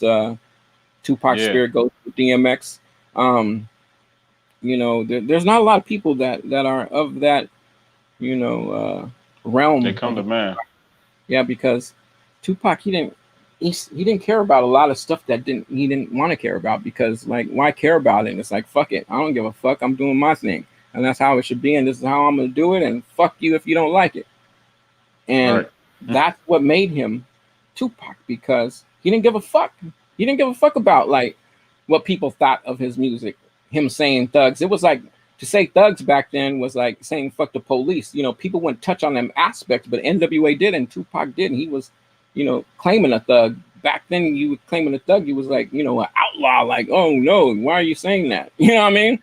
But he flipped it why he was saying that. And you know, back then, a lot of people they weren't giving him his props, and they were taking from him. They were Right. stealing like his style, and they stole some of his you know, his verses, Yeah, that's a shame, and man. they wouldn't give him his props for it. But I would tell him all the time, hey, you heard gin and juice? He said, what are you saying this afternoon? You heard gin and juice, right? But my mind on my money and my money on my mind. That's Tupac, man. With MC Breed, I keep my mind on my money, money on my mind, finger on the trigger, nigga hand on my nine, smoking pumps and skunk. Only underground funk in my trunk. You know what I mean? So that was Tupac. I keep my mind on my Yeah. money, money on my mind. And later, Snoop uses it for gin and juice. And I think who was saying it? Was it Daz or Corrupt that was saying it? I don't know who wrote that song as far as that part, but you know, I know Tupac wrote that part, and they used that Right, part, right. but no one gave him his props and said, "Shout out to Tupac for us taking his verse or us, you know, using that part." Hey, I guess that's, Damn. you know, a form of you know, Compliment. admiration. Yeah, compliment. So Yeah. that's how Pac took it when I told him about that. He wasn't mad about it. He didn't get mad at, you know, the dog pound for that or anything. He actually, you know, it was like giving props to him, you know, but indirectly, not directly. That's how he took it. But Right. with Ice Cube, he was mad. Yeah, because Ice Cube was Right. saying yes, soy, shit like that. So yeah, Yeah, and obviously, you know, Tupac and both Tupac and Snoop, you know what I'm saying, made one of the all-time classic songs together, Gangsta Party, you know what I'm saying? So, and I hey. love Snoop stuff. Snoop is a character in his own right. You know what I mean? He's his own person. He's not like a Tupac. He's like a you know, the smooth cat. You know what I mean? That is smooth but deadly. You know what I mean? Like, that's what's up, motherfucker. You know what I mean? Like shit like that. Like, you know, Yeah, he's yeah. gangster and he's very freestylish. You know what I mean? He could just make songs off the top of his head. He's like a Wyclef too. You know, they just make songs off the top right there and then. And that's Right. the beauty of, you know, hip hop. Hip hop is it's a competitive field, competitive, and you have to know all the realms. I mean, Tupac, he would freestyle too sometimes. You know what I mean? Of course, he Yeah. wasn't like a Mr. Fab or like, you know, a Jones. You know, he was more. He was talking like gangster shit all the time. Tupac too, when it came to the freestyling. You know, Yeah. Yeah, I love it. Yeah, earlier when we were breaking up, I was saying that I remember him being in the studio, you know, when his rare freestyles where he had a North Carolina jersey on. You remember that? Right. You know what I'm saying? And he Right. had some Hennessy. I was Yeah. asking too, when did Hennessy come into the picture? Because it seemed like all of a sudden he was drinking a lot of Hennessy. Hennessy was always one of his favorites, but believe it or not, a lot of the sessions that we were doing, I think a lot had to do because we were working with a cat by the name of Wino. So Hmm. Wino would bring Carlos and Rossi. And when I seen that shit, I was like, this is E40's group. Like, E40 is, before E40 even owned a liquor, he would talk about Carlos and Rossi. Like them big jugs. Those big jugs. Tupac was like, everybody was drinking in big jugs. Carlos and Rossi. I think it was like, Yeah. it looked green, but it was clear. It was a big bottle. It was like a basketball, the size of a basketball. And it was Carlos and Rossi.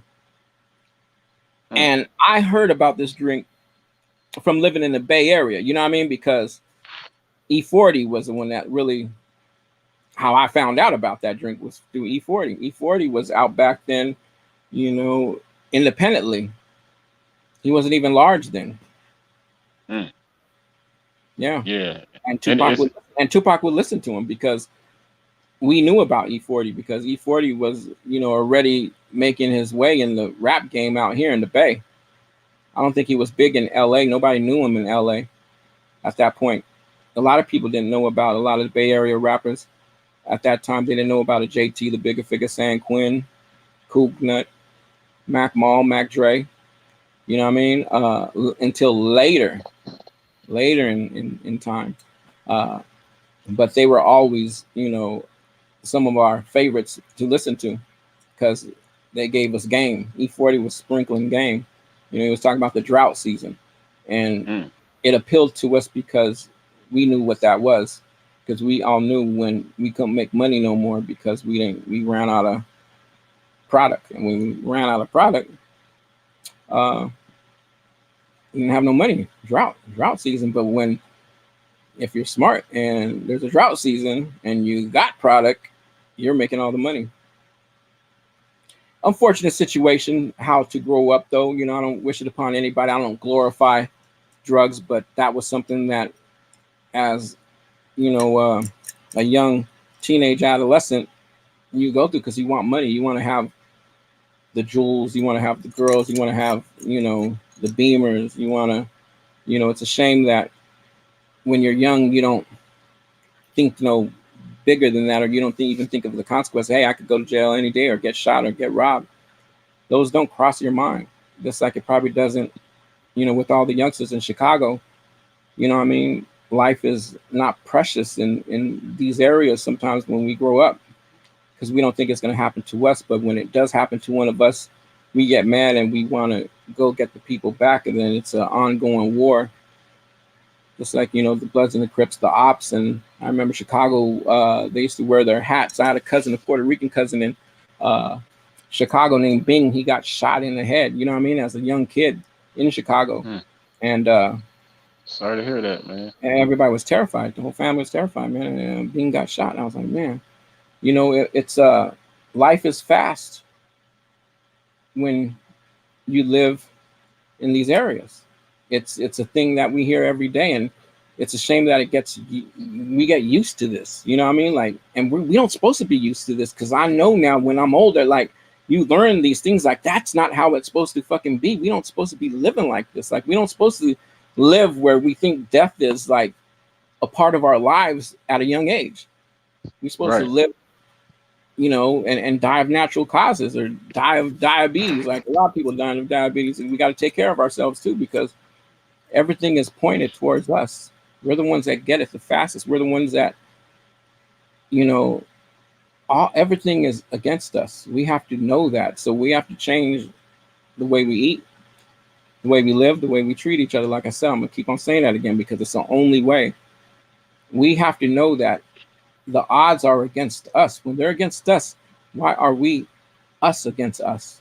We shouldn't be us against us. We should be happy to see your brother, happy to see because we're becoming extinct, especially within the gang culture and within living what you're eating right now, what you're drinking. Are you drinking the right thing? Are you eating the right thing? Because too much of it can kill you. Are you drinking soda pop every day? I was, and guess what? I got diabetes. Me and cocaine, we have diabetes, dude, which is crazy. You know what I mean? And I never thought I'd get that, but when you're young and you don't drink no water and all you do is drink Hennessy and Carlos and Rossi and beer all day, every day, no water. Every day. I didn't know what water was, dude. I didn't know. I swear to God, I didn't know what water was until I got diabetes. Wow. Hey, I'm sorry. In our days, hear that. Yeah, in our days, well, you know, I'm taking care of myself now, so you know, take the insulin and stuff like that. You know, you gotta, you know, learn to deal with life with whatever it gives you. But you know, diabetes always came at an older age. When I was younger, I never heard of diabetes until like older people got it, like they were in like their 50s and 60s, and then you heard about it. You know what I mean? But it wasn't like nowadays, like people as young as 18, 11 get diabetes. Man. Sapphire's in the building. Man. Steamy, Sapphire, Steamy, we love you. Man, I know you got right all day over there. Isaidit Management is in the house, man. DJ King Assassin, Cocaine, The Monkey Wasn't Funky. Man, the new single.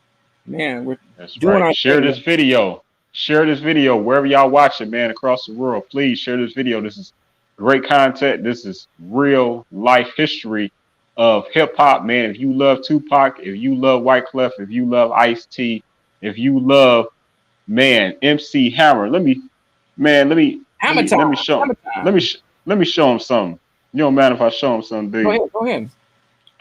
Bam. Oh, that's fresh. That's fresh. Where was that at? That was in Oakland. That was at the West Coast Hip Hop Awards. I hosted the Hip Hop Awards that day.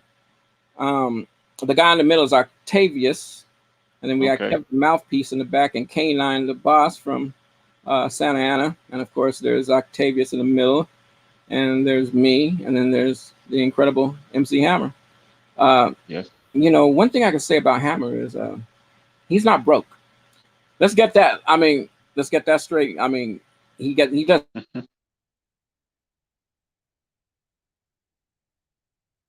1 2 1 2.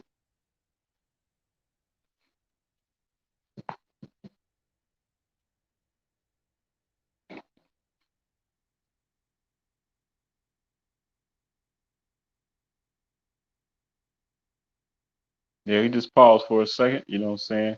He'll be back. But until then, I'm just going ahead and throw this on real quick while he froze.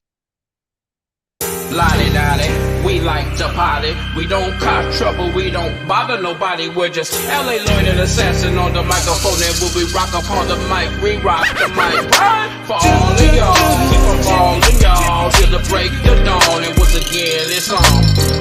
Mirror, mirror on the wall, who is the top DJ of them all? Mirror, mirror on the wall, who is the top DJ of them all?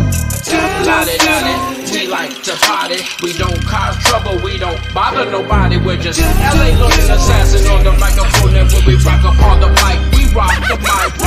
For all of y'all, keep on falling, y'all, to the break the dawn. And once again, it's on. Mirror, mirror on the wall, who is the top DJ of them all? Who is the top DJ of them all? Sunshine, everybody loves the sunshine. Yeah. What you know about? What you know about that, man? Shout out to Roy Ayers, the one and only, man. Roy Ayers, King of vibes. Man, I love Roy Ayers. I could just like listen to Roy Ayers all day and drive down the freeway and get lost. That's right, man. Very privileged. Keep on riding to the sunset, man. Keep on riding to the sunset. You know, Hammer.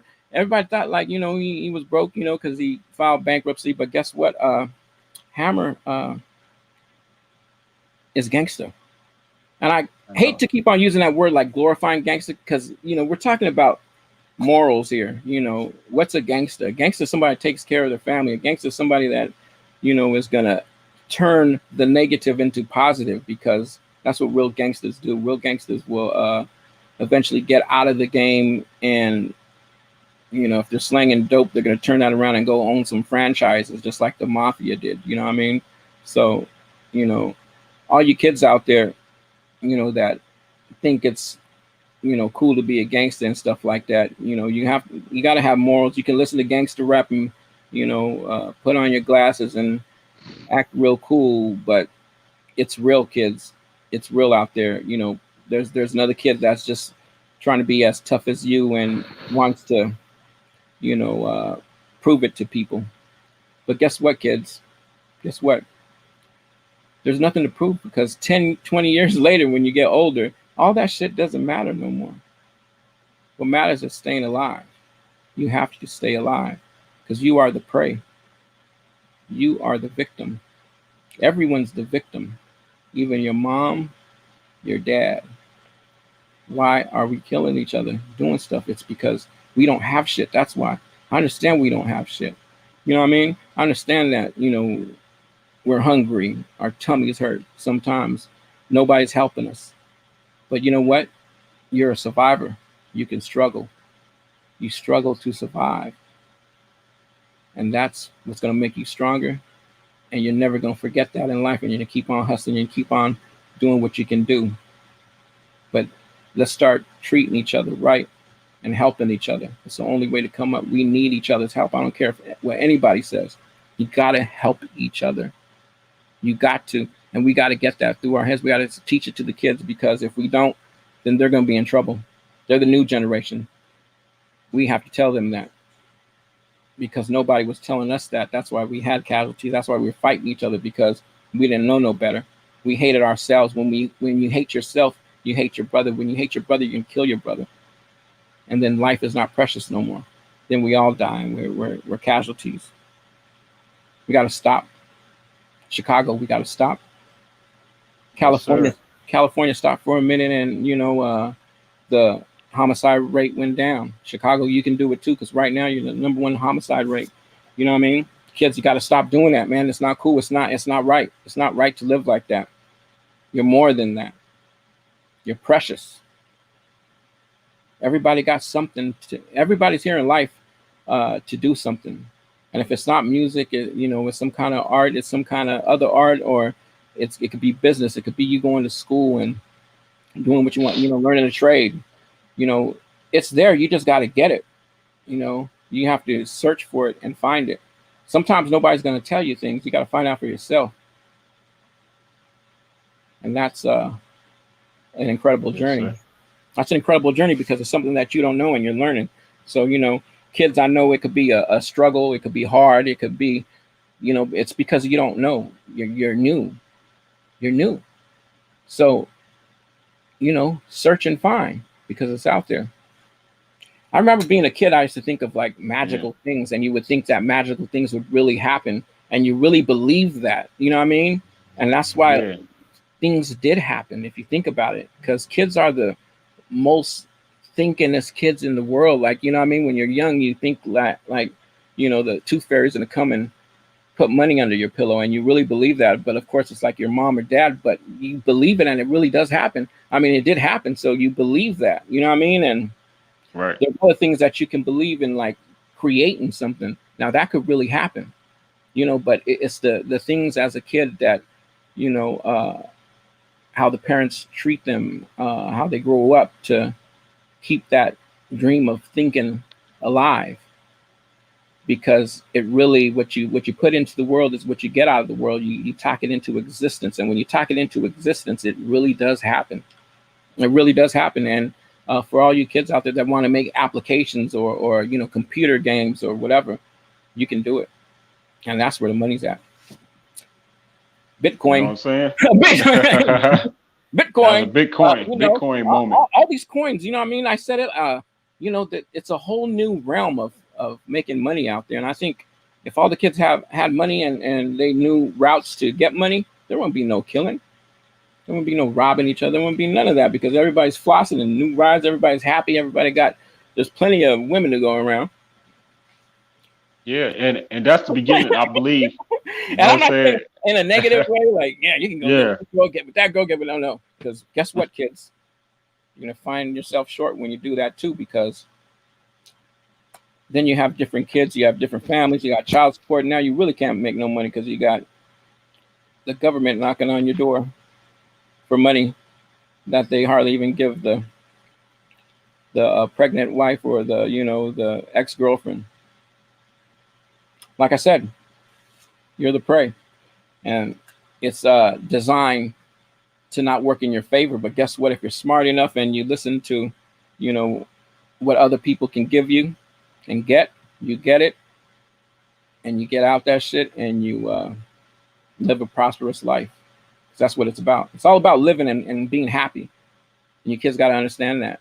And the reason why I keep on saying kids, and it's everybody. Everybody in general, even people our age. We have to understand, when you wake up in the morning, tell yourself something positive. Tell yourself, man, I'm glad to be alive. You know what I mean? Like, I feel so good. I got energy right now. God, thanks for breathing. You know what I mean? Give praise. You're going to get praise back. You're going to be blessed. That's what the word blessed means, is to, be thankful for what you got. And then you become a giver. You got to become a giver. You know what I mean? Because if God's blessing you, then you got to give too. Don't forget about giving. You know what I mean? Once you get your blessings, you got to give, because that's what life is. When you give, you're giving to the less fortunate so that they could become successful too. Then they'll do the same thing. See, it's all about teaching one another to do a repetitive action so that everybody's happy at the long run. There's plenty of everything to go around. Don't let anybody fool you and say that it's not, because there's plenty of iPhones going around, plenty of Androids going around. Right. But not plenty enough of us like talking this.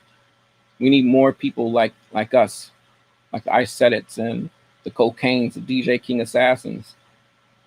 Yep. All day. And All man, day that song TikTok, who's the hot DJ of them? Man, that's hot. That's hot. I love that. That's a hot track. Man.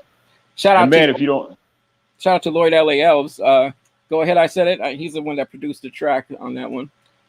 Okay. Yeah, we did Earthquake already. I'm sorry, TikTok. Right. If you don't mind, I play Cadillac. In my Cadillac. He did this too. Yeah, me and Lloyd did this one. He was actually, he's the singer on the tracks. He sings on both of those tracks. He sang on TikTok, and I think he's gonna do something with Cocaine too. He's like our Daryl Hall from Daryl Hall and John Oates. Lloyd L.A. Elves. Check him out on this song right here, Cadillac. Let's get into it. And this is a cool one. This is a cool one right here. This one actually, you heard me say cruising down the street right there. So, yeah, those of you that know historical rap know that I'm mocking Eazy-E at that point. And, I'm basically doing like a Boys in the Hood, but a Boys in the Hood in the Cadillac song. So, yeah, fun song. Let's get to it. Yeah. Cruising down the street in my caddy. Unnecessary hoes just ride with me. Went to the park to spark my weed. And the park dealers keep staring me. So I went to the store and got JD. Met a fine ass, they just staring at me. Cause the pimps in the cars are rolling hard. If you fuck with us, well, pull your car. Knowing nothing in life but to be that shit. Don't walk that boy, cause I ain't said you ain't shit.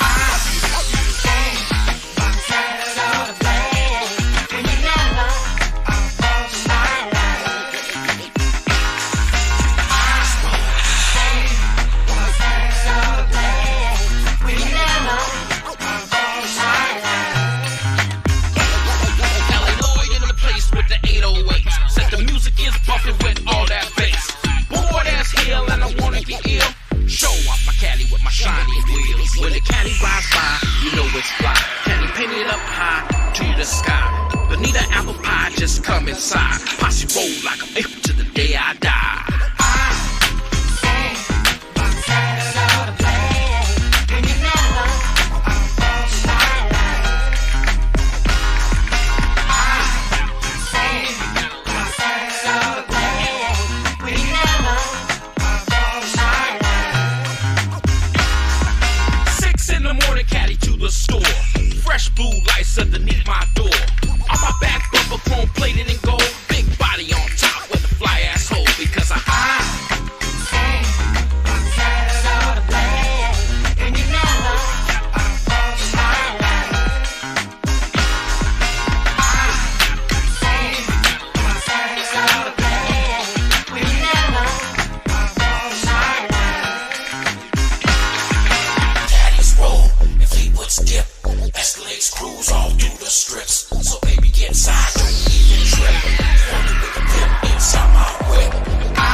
Yo, yo.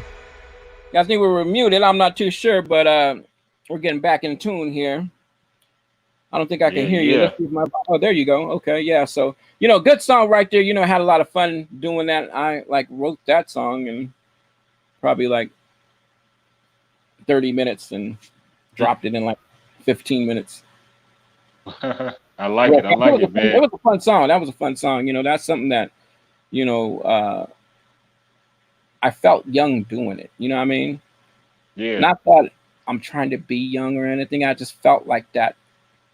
It felt like hip hop again. You know what I mean? Like Eazy-E moment right there. You know what I mean? It felt good. And I think I expressed it through that song when you hear it. You know, when you hear my voice. Cruising down the street in my caddy. You know what I mean? It's just like right there. And it felt good. And as long as music feels good to you when you do it, I think that's the key to making good music and making something, as long as you're happy, because I'm happy with it. I could care less if people don't like it or they love it or they don't. You know what I mean? It's like, you got to just have that attitude. Because if you don't believe in yourself, then who's going to believe in you? You know what I mean? So you have to stay confident. You have to stay uplifted. You got to keep God first and keep rolling. That song right now has close to about 250,000 downloads. Wow, that's what's up, man. I'm definitely gonna be bumping it. You know, so I drive a Cadillac myself. CTS Oh man, style, so, I even got a Cadillac. You know I was talking about a Cadillac. Hey, I had a Cadillac Hey. back in the days. You know what I mean? Like way back in the days. You know, what was it, Fleetwood? And I had a big boy Fleetwood, and I had an Eldorado. Oh yeah, another. But I want like what I was talking about in the song, like one of those Escalade ones. You know what I mean? The big SUV ones. Freaked out. Yeah. I forgot what they call them now. They're probably at some crazy number now, but you know. I always wanted one, but I got a Hummer, so I'm happy with that. Oh yeah, I already know you. X phone. All right. You seen the new Hummers? You like the new Hummers? Well, I heard they're you know, like the Teslas. You know, I haven't got to see one, you know, with my eyes, in person, but I seen them, you know, online. They look pretty dope, yeah. But I want to see one like in real life. And then I could tell you. Right. I heard that. Well, you know what I'm saying? That I know you're very familiar with this background right here. You know what I'm saying? Me Against the World. Mm-hmm. That's right. Can you tell us a little bit about? Yeah. Well, I was there for the whole album of that whole album. There might have been a couple sessions I didn't make, you know, and those were probably the ones like in New York, because of course I didn't go to New York to, you know, with the Easy Mo B sessions. But I know Easy Mo B, he's a good brother. Always shows me love. Easy Mo B produced a couple songs on there. So did Mo Z. One of the best albums of my time that I like. If anybody would say, Assassin, what's your favorite album from Tupac? That would be the one. I guess probably because I was there when it was being made, so I probably like might be biased on the situation. But it's like, I think even if I was never there at any of those sessions, I think it would still be my favorite album, because that song, that whole album, I could bump back to back. That's some shit right there. That whole album is just so, you can feel it, man. You can feel every song in there, and it was like, you know, grabbing that essence at that time. Tupac brought it all, even the sadness, even the pain. You know what I mean? Like, you know, Dear Mama was on that album. You know, Me Against the World, the title song, Death Around the Corner. That's Death Around the Corner. Death Around the Corner. And big shout out to my homeboy Johnny J. Shout outs to Mike Mosley, my good friend. He did "Can You Get Away?" All I wanted. Ooh, can you get away? Ebony, classic. You know, one of my I would say, and this is hard to say, you know, because I love everything that Tupac did, but the one that stands out to me personally is "Who Do You Believe In?" I love that track, and I feel like not a lot of people even know about that song. Like a lot of people, I tell that like that's one of my favorite. What is that? Well, I'll tell you, that's when he became really deep. He was even getting more deeper, you know, when the Machiavelli stuff came out. It was like real spiritual. It was a spiritual deep because he was bringing God into the situation a lot, and that's it was about to go to a whole new realm right there. Now, I And heard that that song he that you wasn't say right there, that was like the start of it. That was the start right. of it. Who do you believe in? Yeah. Now I heard that he didn't I really. put my trust in God. Yeah, I put my faith in God. And then what did you say? Glad to be Like, who do you breathing. Who you believe in? believe? Yeah, Oh, uh, man. but I can't even think of it right now. But in the moment, but man, that's the joint though. Out of this world, man. Now I heard that or read that Tupac really, despite he mentioned God a lot, you know what I'm saying, like you say during that time, Mhm, during that mhm, era, mhm. he didn't really. They said read the Bible a lot or anything like that. Is that true? Man, Tupac read everything. Okay. He read everything. He read the Quran. He read the Bible. He read everything. Don't forget, Tupac was a writer first than anything. He was a poetic guy. You know what I mean? When he was with Right. Layla Steinberg in the early days in Santa Rosa, he was and Marin. He was, writing poetry. So being that he's when you're into that stuff, like you read books and you read everything, and if you're into spiritual stuff, you're studying all religions. Absolutely, man. Absolutely. Thanks for confirming that for us. Hmm. Oh, You he know was what I'm very saying? 'Cause spiritual, very spiritual. Tupac would pray every night and he asked for forgiveness every night. That's how deep he was. He was like, nobody's perfect. Everybody's fighting demons. Everybody, that's what you kids got to know that. Even you adults, you have to know that everybody's struggling. Everybody struggles in life. Nothing is easy. If I told you this hip hop game was easy, I'd be lying to you.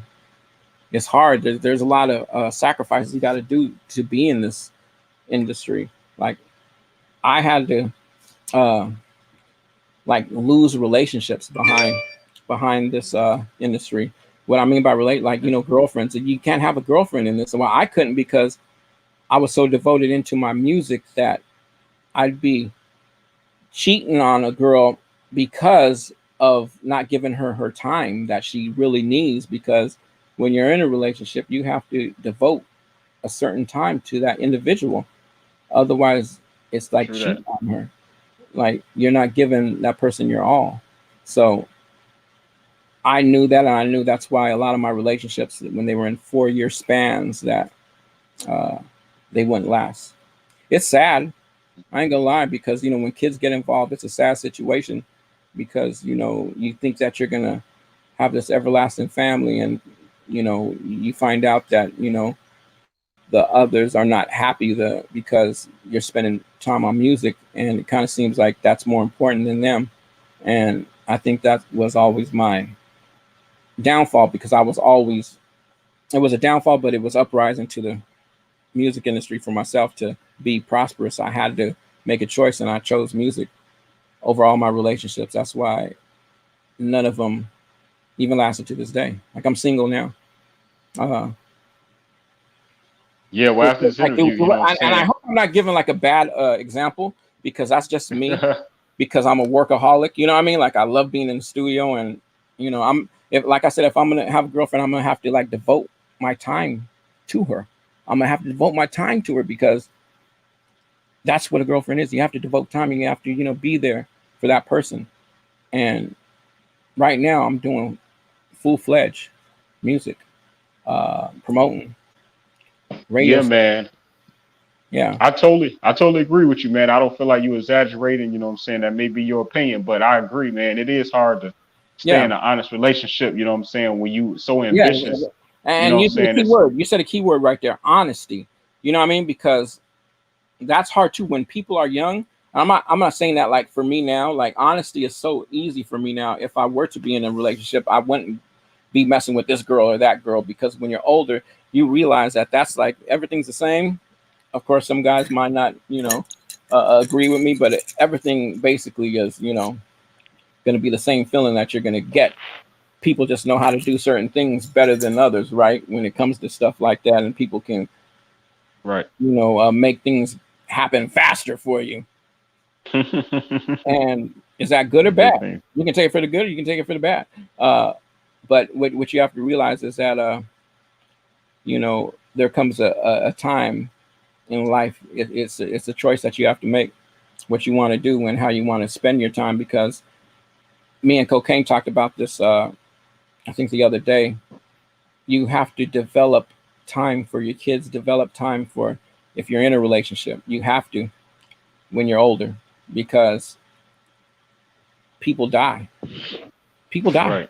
Right. Young kids die. Older people die. I mean, you never know when it's your time, when you're here today and gone tomorrow. So you always gotta spend time with the ones you love. And I realize that now. You know what I mean? So, I'm not telling your kids to just devote yourself to one thing as far as the music industry or whatever industry it is.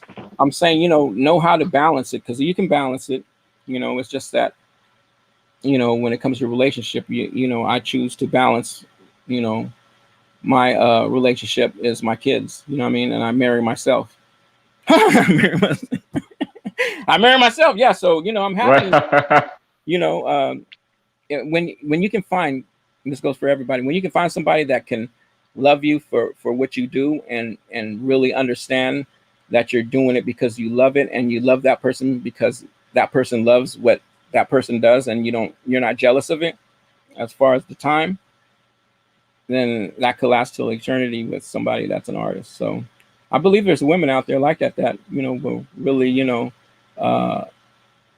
support that. And until you find that, you find that. Maybe when I find it, I find it. But right now, I'm not even looking. Right now, I'm just looking at the front door, like main sources. You know what I mean? I'm looking at the front door.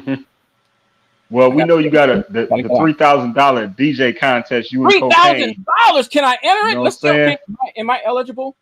I said it. Am I eligible to enter that ballot? Of course. Cocaine says bro, I am eligible.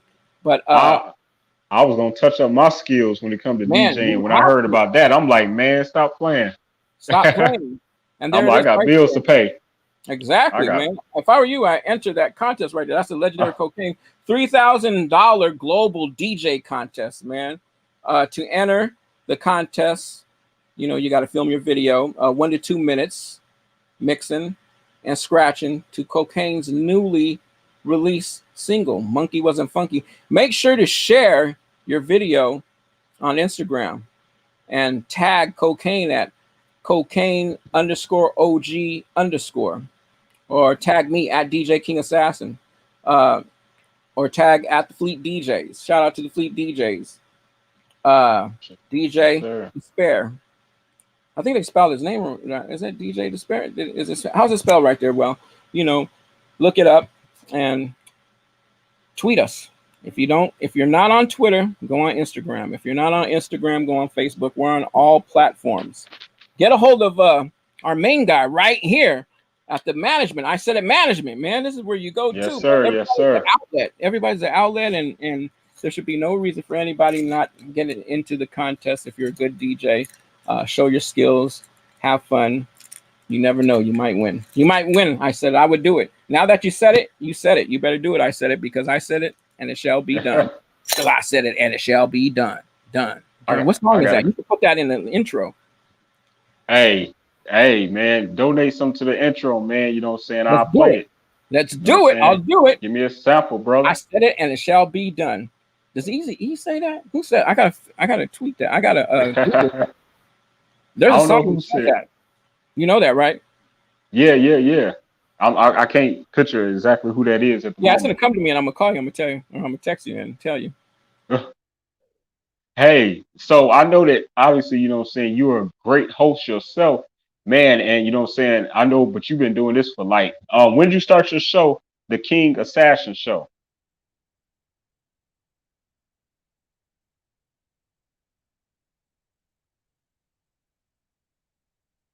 I think we might have froze. DJ King Assassin. Yeah, we froze for a second. He gonna be right back. But you already know what we do when we freeze. We jam. We turn some music on. So what y'all want to hear? Some Tupac? I'm gonna give y'all some Tupac.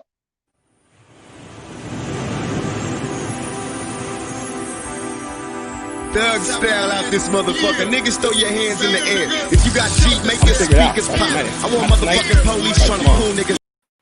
Okay, we back.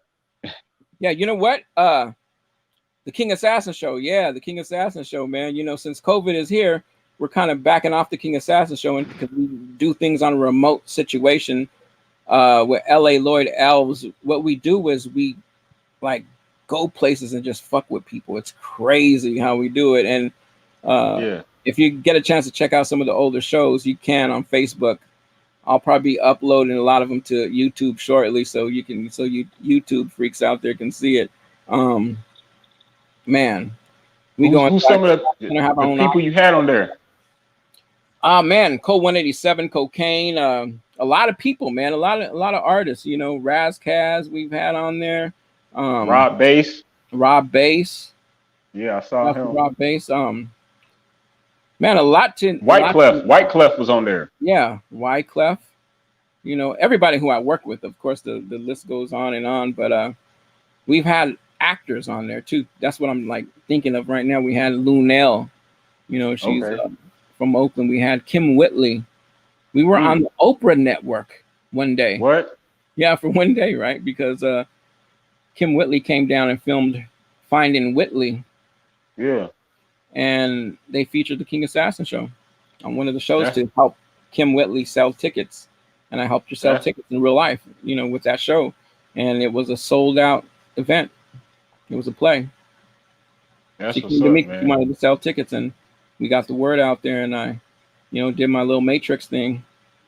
And people bought tickets, and it was a success, just like I did for this one guy who was bringing 112. It was a Valentine's party. Nobody was gonna go. Like, he was like tripping. He called me. He's like, "What do you want, Assassin?" I said, "No, just give me 500, dude. I'll have the place packed." So I did a targeting campaign. I did a targeting campaign on Facebook. A lot of people don't know how to really target shit, and I targeted, and that shit was fucking packed. Nobody could get in. The doors were just like immensely packed, like it was like the last toilet paper on COVID or something. You know what I mean? That's right. It was amazing.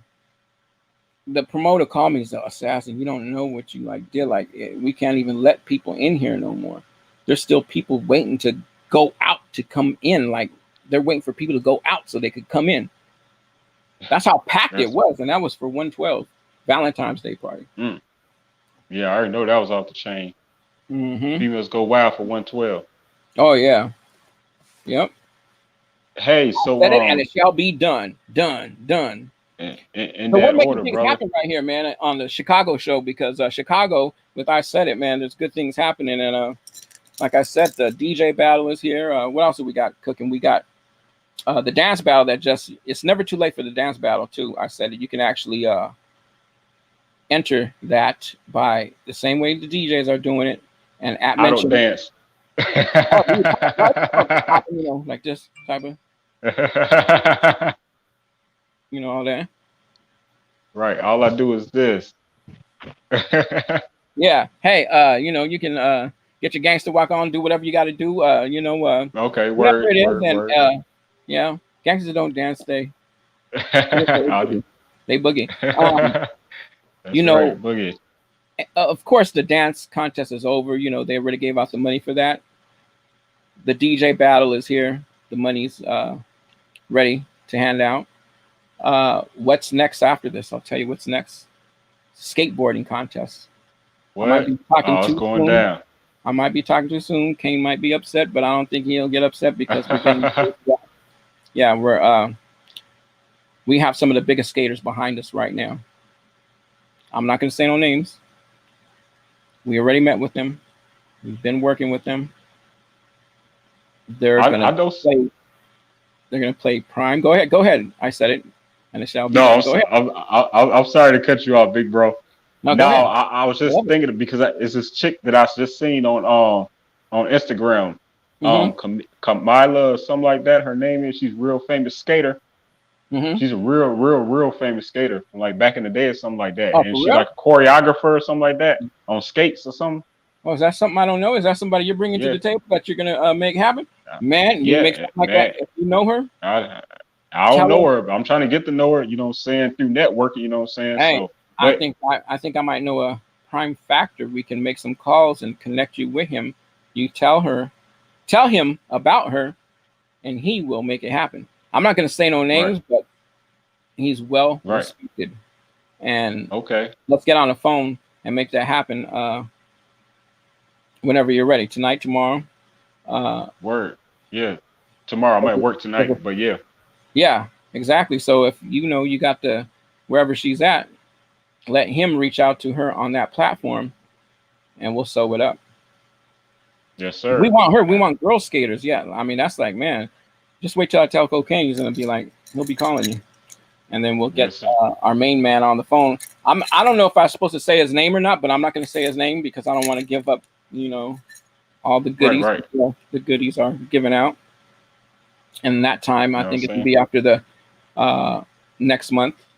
We will drop the jewels on that for the skaters and let you know the skaters that are supporting it, and it's going to be a big event. It's going to be a big event. When I say it's going to be a big event, it's going to be happening in Texas, folks, Texas. So, yeah, that's all I could give right now. I gave you a lot already, right? I gave the people a lot right there. So, yeah, look out for that. Yeah, Look out man. for We that. That's really going to be appreciate huge. that. Hey, I already love anything exclusive on this show, man. So I appreciate you sharing that exclusive information. You know what I'm saying? No doubt, man. It was an honor, to be on the show. It was an honor to, express everything that I said. You know what I mean? Because it's very powerful. I don't get to really express myself how I expressed myself on this show because everybody's always we live in a fast world, a fast life. Everybody just wants to hear the music and talk about certain stories and stuff like that. But I'm taking the time to express how I feel within myself to you, to the community, to the kids, because I know how important it is. Sometimes we get ahead of ourselves and we forget about, the important aspects, and we just want to talk about, music or certain things that are hot at that time, you know what I mean, and things like that. But I think with this show, you feel at home, and when you feel comfortable and you're at home, you're going to talk about problems at home, which is, the community, and you're going to talk about the good stuff. You're going to talk about the bad stuff, and you're going to talk about how can we change things. And you're going to hear some good music. I think we might be hearing Machiavelli, Just the Way You Want It. Did you ever get that one? I said it, or are we going to save that one for next time? Man, you already know.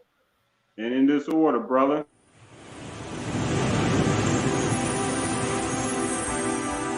Thug style out this motherfucker. Niggas throw your hands in the air. If you got Jeep, make your speakers pop.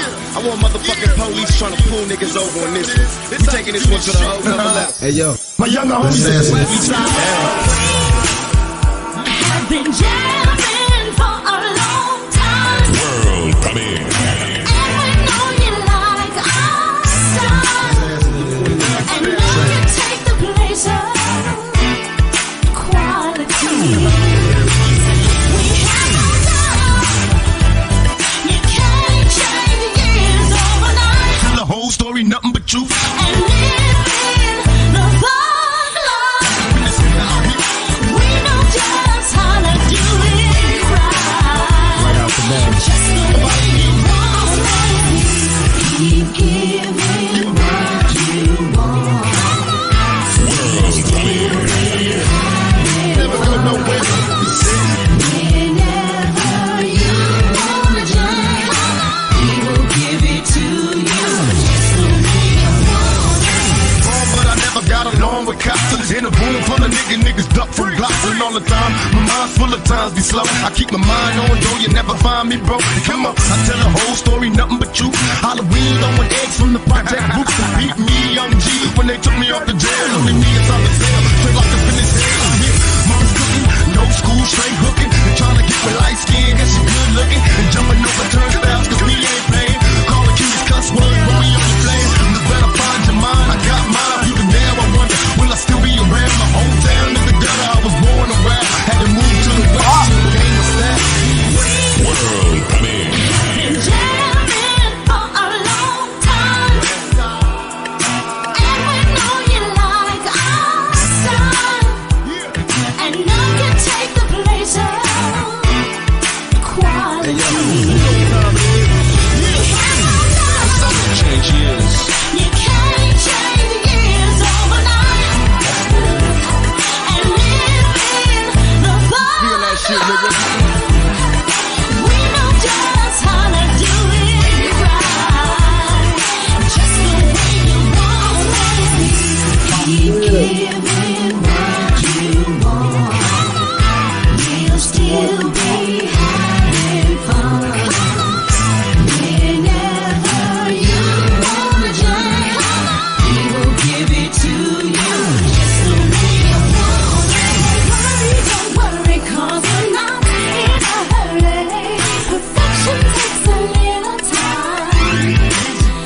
right out the gate.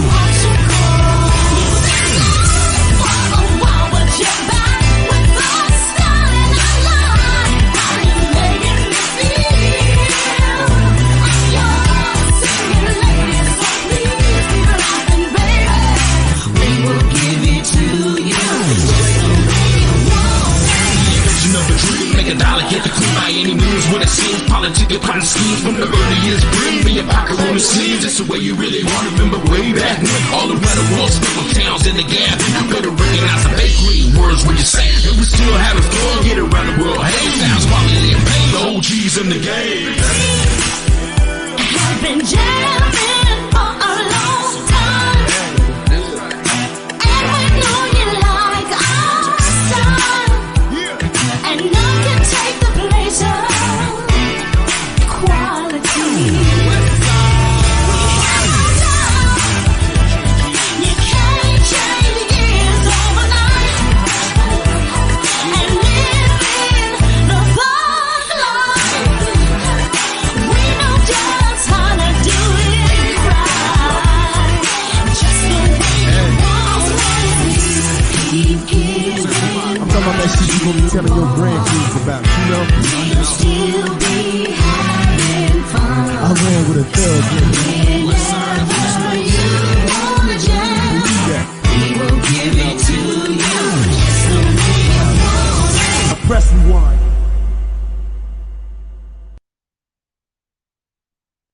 That right there, like Sir, yes, sir. that makes it it's a joyful type of like feeling, but also like a sad feeling. It's like all mixed in one.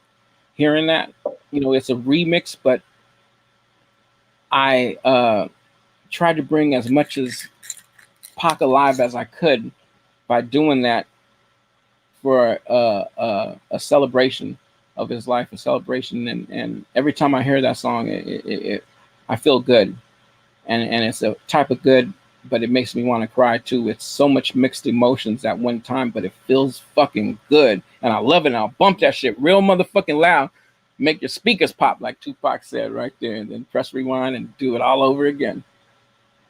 I love it. I love it, man. Every minute of it, man.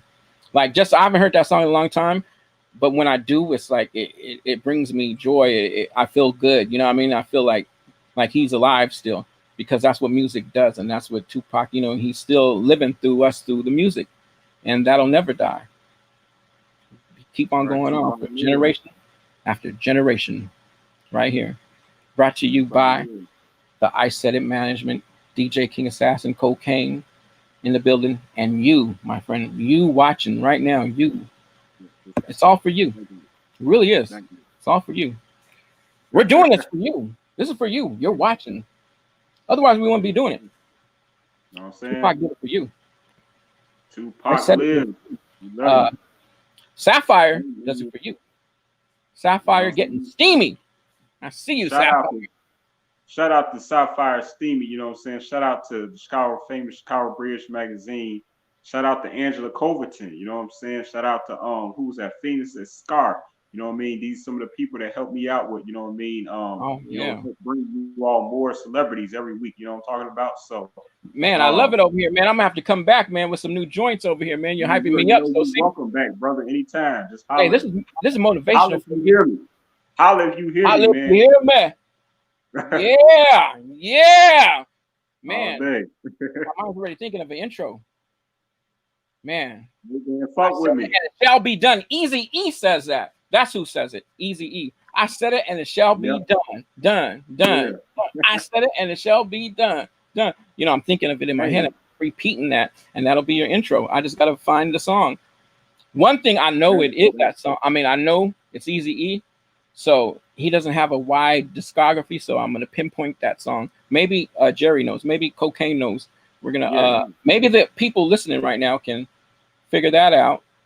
Yeah, and get back to me. And then when it gets back to me, I'll go and put it into format, and we'll make it.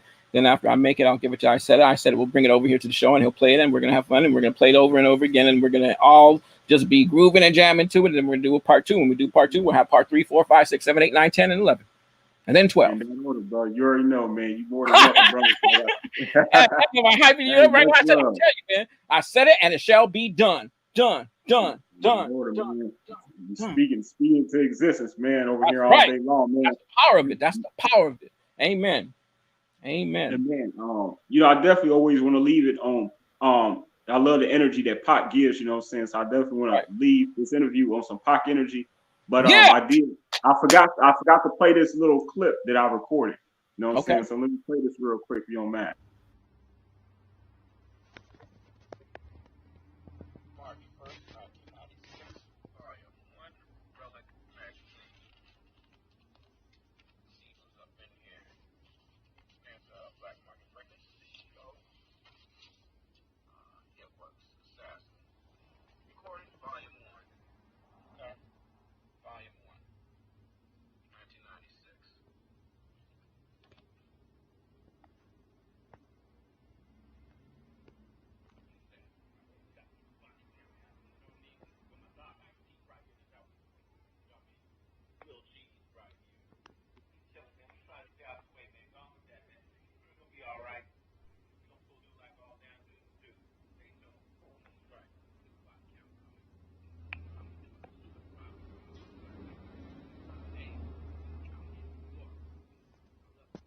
Yes, sir. Yes, sir. Nice video. Wow, man. You caught me off guard on that one. That was like, wow. A lot of memories, and the Ice-T one right there. That was probably about like 5 years ago or something. But that other clip, yeah, I forgot about that clip. Where did you grab that clip? Don't even say right now because like right now I'm just overwhelmed. We'll talk about this offline because I don't, you know, I'm going to talk about, other stuff, but you are the man, dude. Like, I don't even know how you do it, but you guys out there listening, you guys know what I'm talking about. He is the man right here doing this thing. And I'm glad to be on this show. Like I said, man, this is like probably one of the best shows I've been on, man. You know what I mean? Because, you know, you get down to the compound and you hit people by surprise with these things. I'm like, wow, where did you find this at? Like, I forgot about that. Like, man, we got to retweet that and put that out like right now. Right now. Man, you had a dope history, man. It was easy. It was easy when you got a dope history, man. You know what I mean? You got a lot to pick from. You know what I mean? I wish that I could share everything. There's pictures on here that I haven't even shared. You know what I'm saying? Well, you know what? We'll come back and, you know, I'm going to have new joints and new stuff, and you can have those pics in the cut. There's gonna be, you're going to see a lot of me. I'm family now, so I'll be knocking on the door and coming through the door like main source. Looking at the front door. Keep on looking at the front door, people, and let's take it to the next. You never know what you can do until you do it. I just make that up. Does that sound like Jesse Jackson or something? No. You never know what you can do until you do it. Do it right now. Right now. Go out and do it right now. But make sure it's positive. And positive things will happen right back to you. Amen. I said it. It shall be done. Much love to you, big bro. Much love to you. I said it, man. I love being on here. I said, I'm telling you, I said it, and it shall be done. No. Only show better than the I Said It show is the King Assassin show. Man, we're connecting. We're gonna be like mustard and mayonnaise, just like me and cocaine. You know, we're gonna combine both shows. We're gonna syndicate them on 24 stations. I own 24 radio stations along with DJ Green Guy. We're gonna get you syndicated, the audio side. Okay, so start thinking about that. Let's politic. Let's make it happen. I'll be talking to you soon, probably tonight. As soon as you call me, as soon as you get out the $1 million meeting, and then, hey, I said it and it shall be done. Everybody, stay in tune. We got some good things happening on this show. Stay in tune. Don't go nowhere. We might be giving out some goods, maybe some greenery, maybe some jewelry, greenery and jewelry.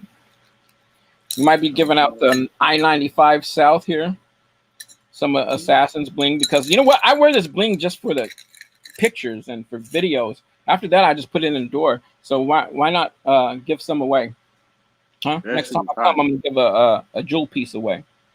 I said it, and it shall be done. But man, it was thanks for having me, man. You know, I had a good time. I'm full of energy right now. I'm gonna bump some Tupac right now, and I'm gonna blast it real loud. I'm gonna play Monkey Wasn't Funky. I'm gonna have a party, man.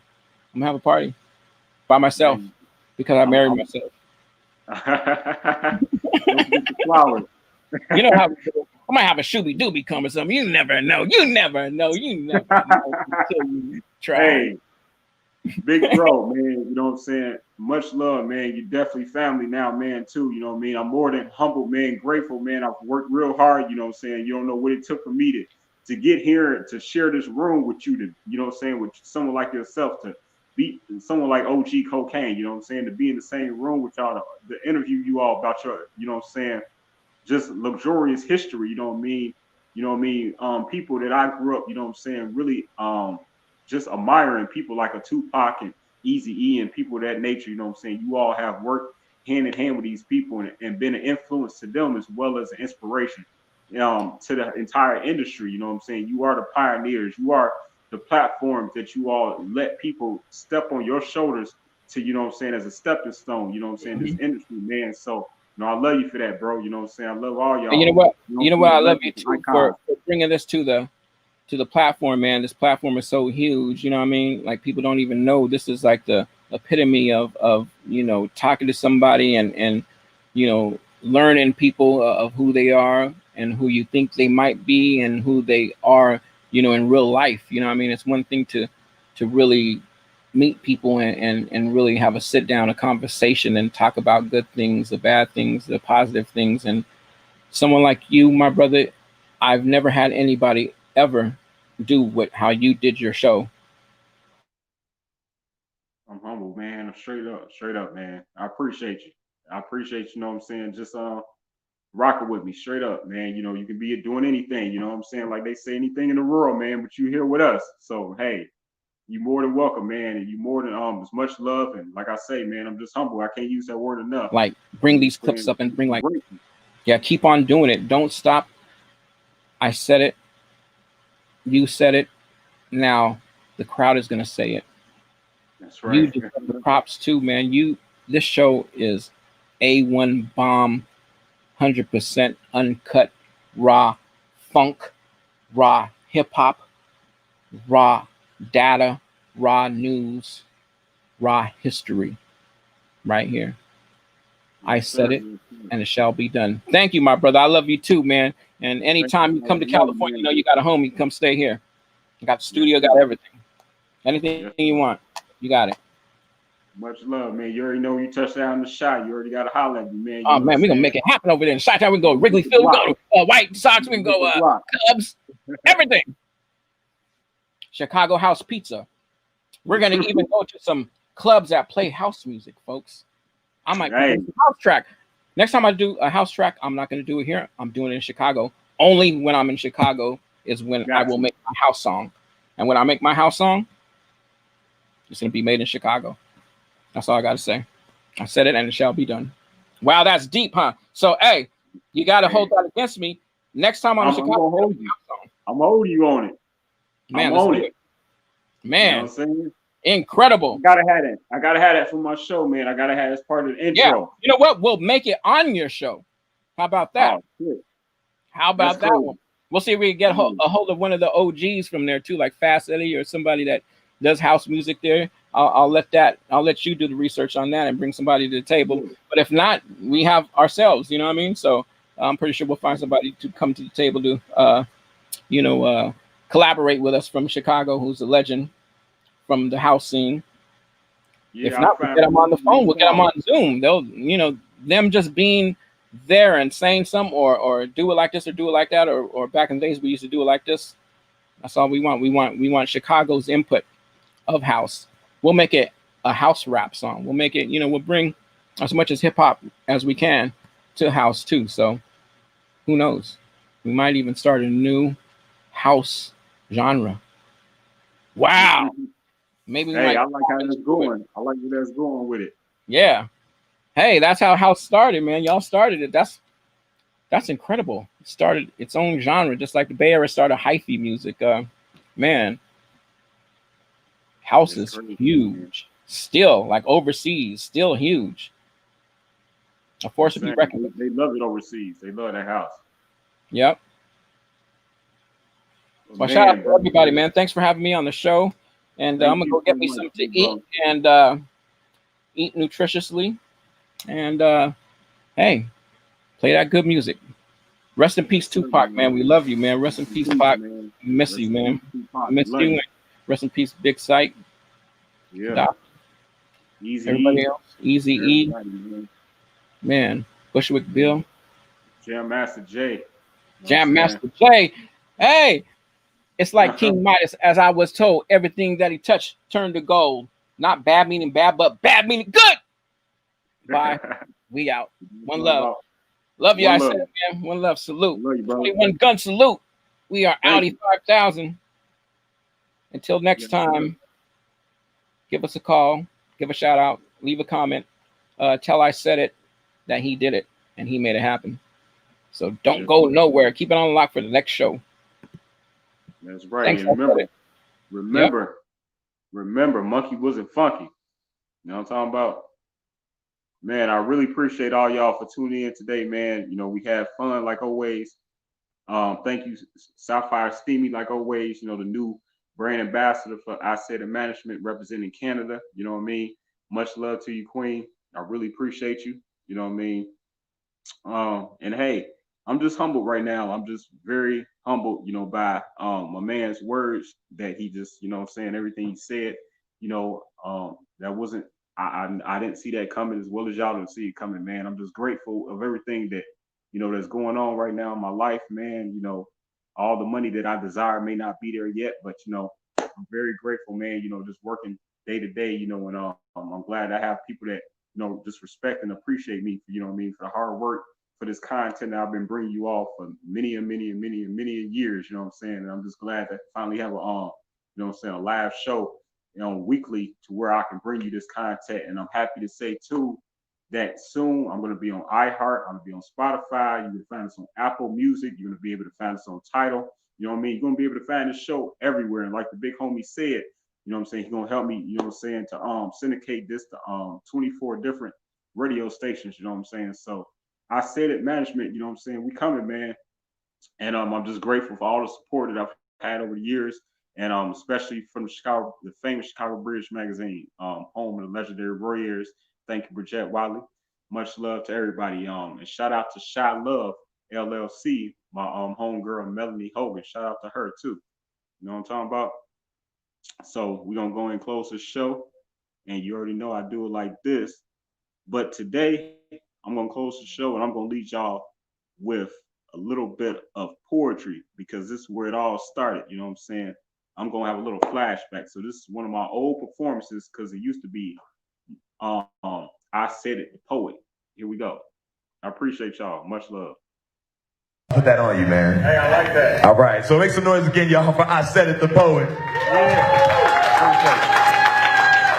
Hey, give it up for Street Science Radio all day long. Hip Hop for Flint, we got your back. We hold it down for y'all here in Bloomington. Again, my name is Isaidit the Poet. You can find me at www.isaiditthepoet.com. If you want to contact me, you can email me anytime. I welcome all people to contact me. You know, I'm just that type of dude. At isaidit.mc@gmail.com. I'm gonna get right into this poem, man. And again, this is for everybody. Shout out to Hip Hop for Flint. So many pairs of hands in the air look like we holding up the sky, as if the sky's falling. But no, it's not that the sky's falling. We as a culture's falling, dropping like flies, no metaphor intended. Police in the street shooting us down intentionally. No mystery. Because you see, the darker your skin, the more likely you too can become a target. It's that simple. Because the system got to eat. And man, they starving. They starving for our melanin. Just like a simple bottle of water to those in Flint. Because you see, the black man, original man, founders of civilization, you see, we create the power in every nation. So when they kill us, it creates dehydration and documentation amongst the next generation. Energy, 11 elements induced from the earth, is electric the way they crucify us through our own music. But you see, we the ones who let them do it. But I'm looking around like, where they do that at? Man, only in America. Only in America. In my Don King voice. It's crazy how we went from representing royalty to jealousy for one another. But I'm looking at my brother like, man, why you mad at me? For taking control of my destiny? It's madness. They really been cashed in off our misery. Pisses me off, literally.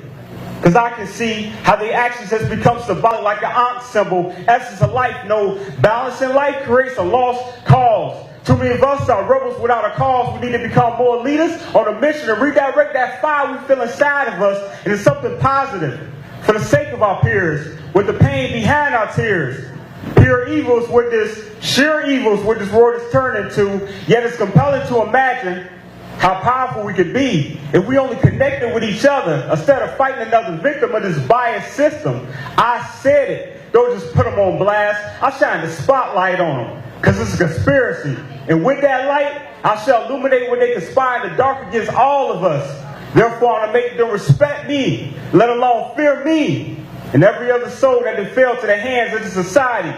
Hip Hop and Flint, we love you, man. We got your back out here in Bloomington. Shout out to Street Science Radio. Shout out to Do and Them. Shout out to Chicago Bridge Magazine. And shout out to all the poets that came here to support this movement and all the rappers and everybody who touched the stage, to the dancers, everybody. We love y'all. Peace.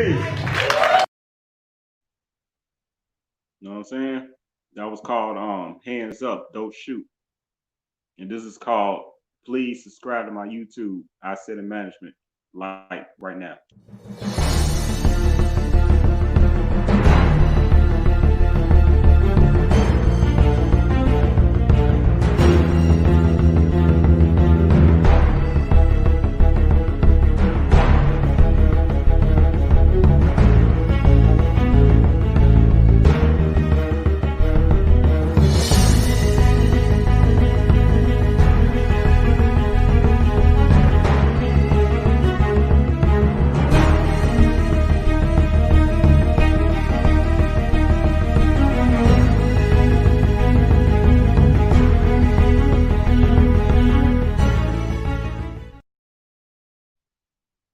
Thank you again, everyone, for tuned in. Man, you know what I'm saying? Thank you so much for the legendary, the iconic DJ King Assassin, man, the one and only, man, the famous DJ of the late, great Tupac Shakur, you know what I'm saying? He was also DJ for Ice-T, White Clef, you know what I'm saying? Who was that? Man, many people, man, legends, icons, man. And just much respect to him, man. I'm just very grateful to have him on this platform today. And just to be able to share this content with you all today. And thank you so much again for everyone that tuned in live with us today. You already know we on the other side of the world, you feel me? And man, I love y'all. Much love. And catch me next time. I have another great interview coming up actually this Thursday with a lady by the name of Miss Betty Garcia. And she does some huge things over in the country of Africa. And we're going to learn a lot about her this Thursday. And I want to guess and say that it's at like, I'm not even going to guess, but I'm going to drop the flyer and be sure what time it is. So I already designed the flyer. I'm going to drop it. Once it's approved, I'm going to drop it. And, you know, maybe y'all can share that. So again, thank you so much. Much love. And thank you. Peace. Also salute to DJ OG Cocaine. I'm sorry. How to mix the man's names up, you know what I'm saying? DJ King Assassin, salute to DJ King Assassin, and salute to OG Cocaine. Thank you for joining us too. And hey, you already know, salute to y'all. You special too. You know why? Because I said it. Peace. Be powerful.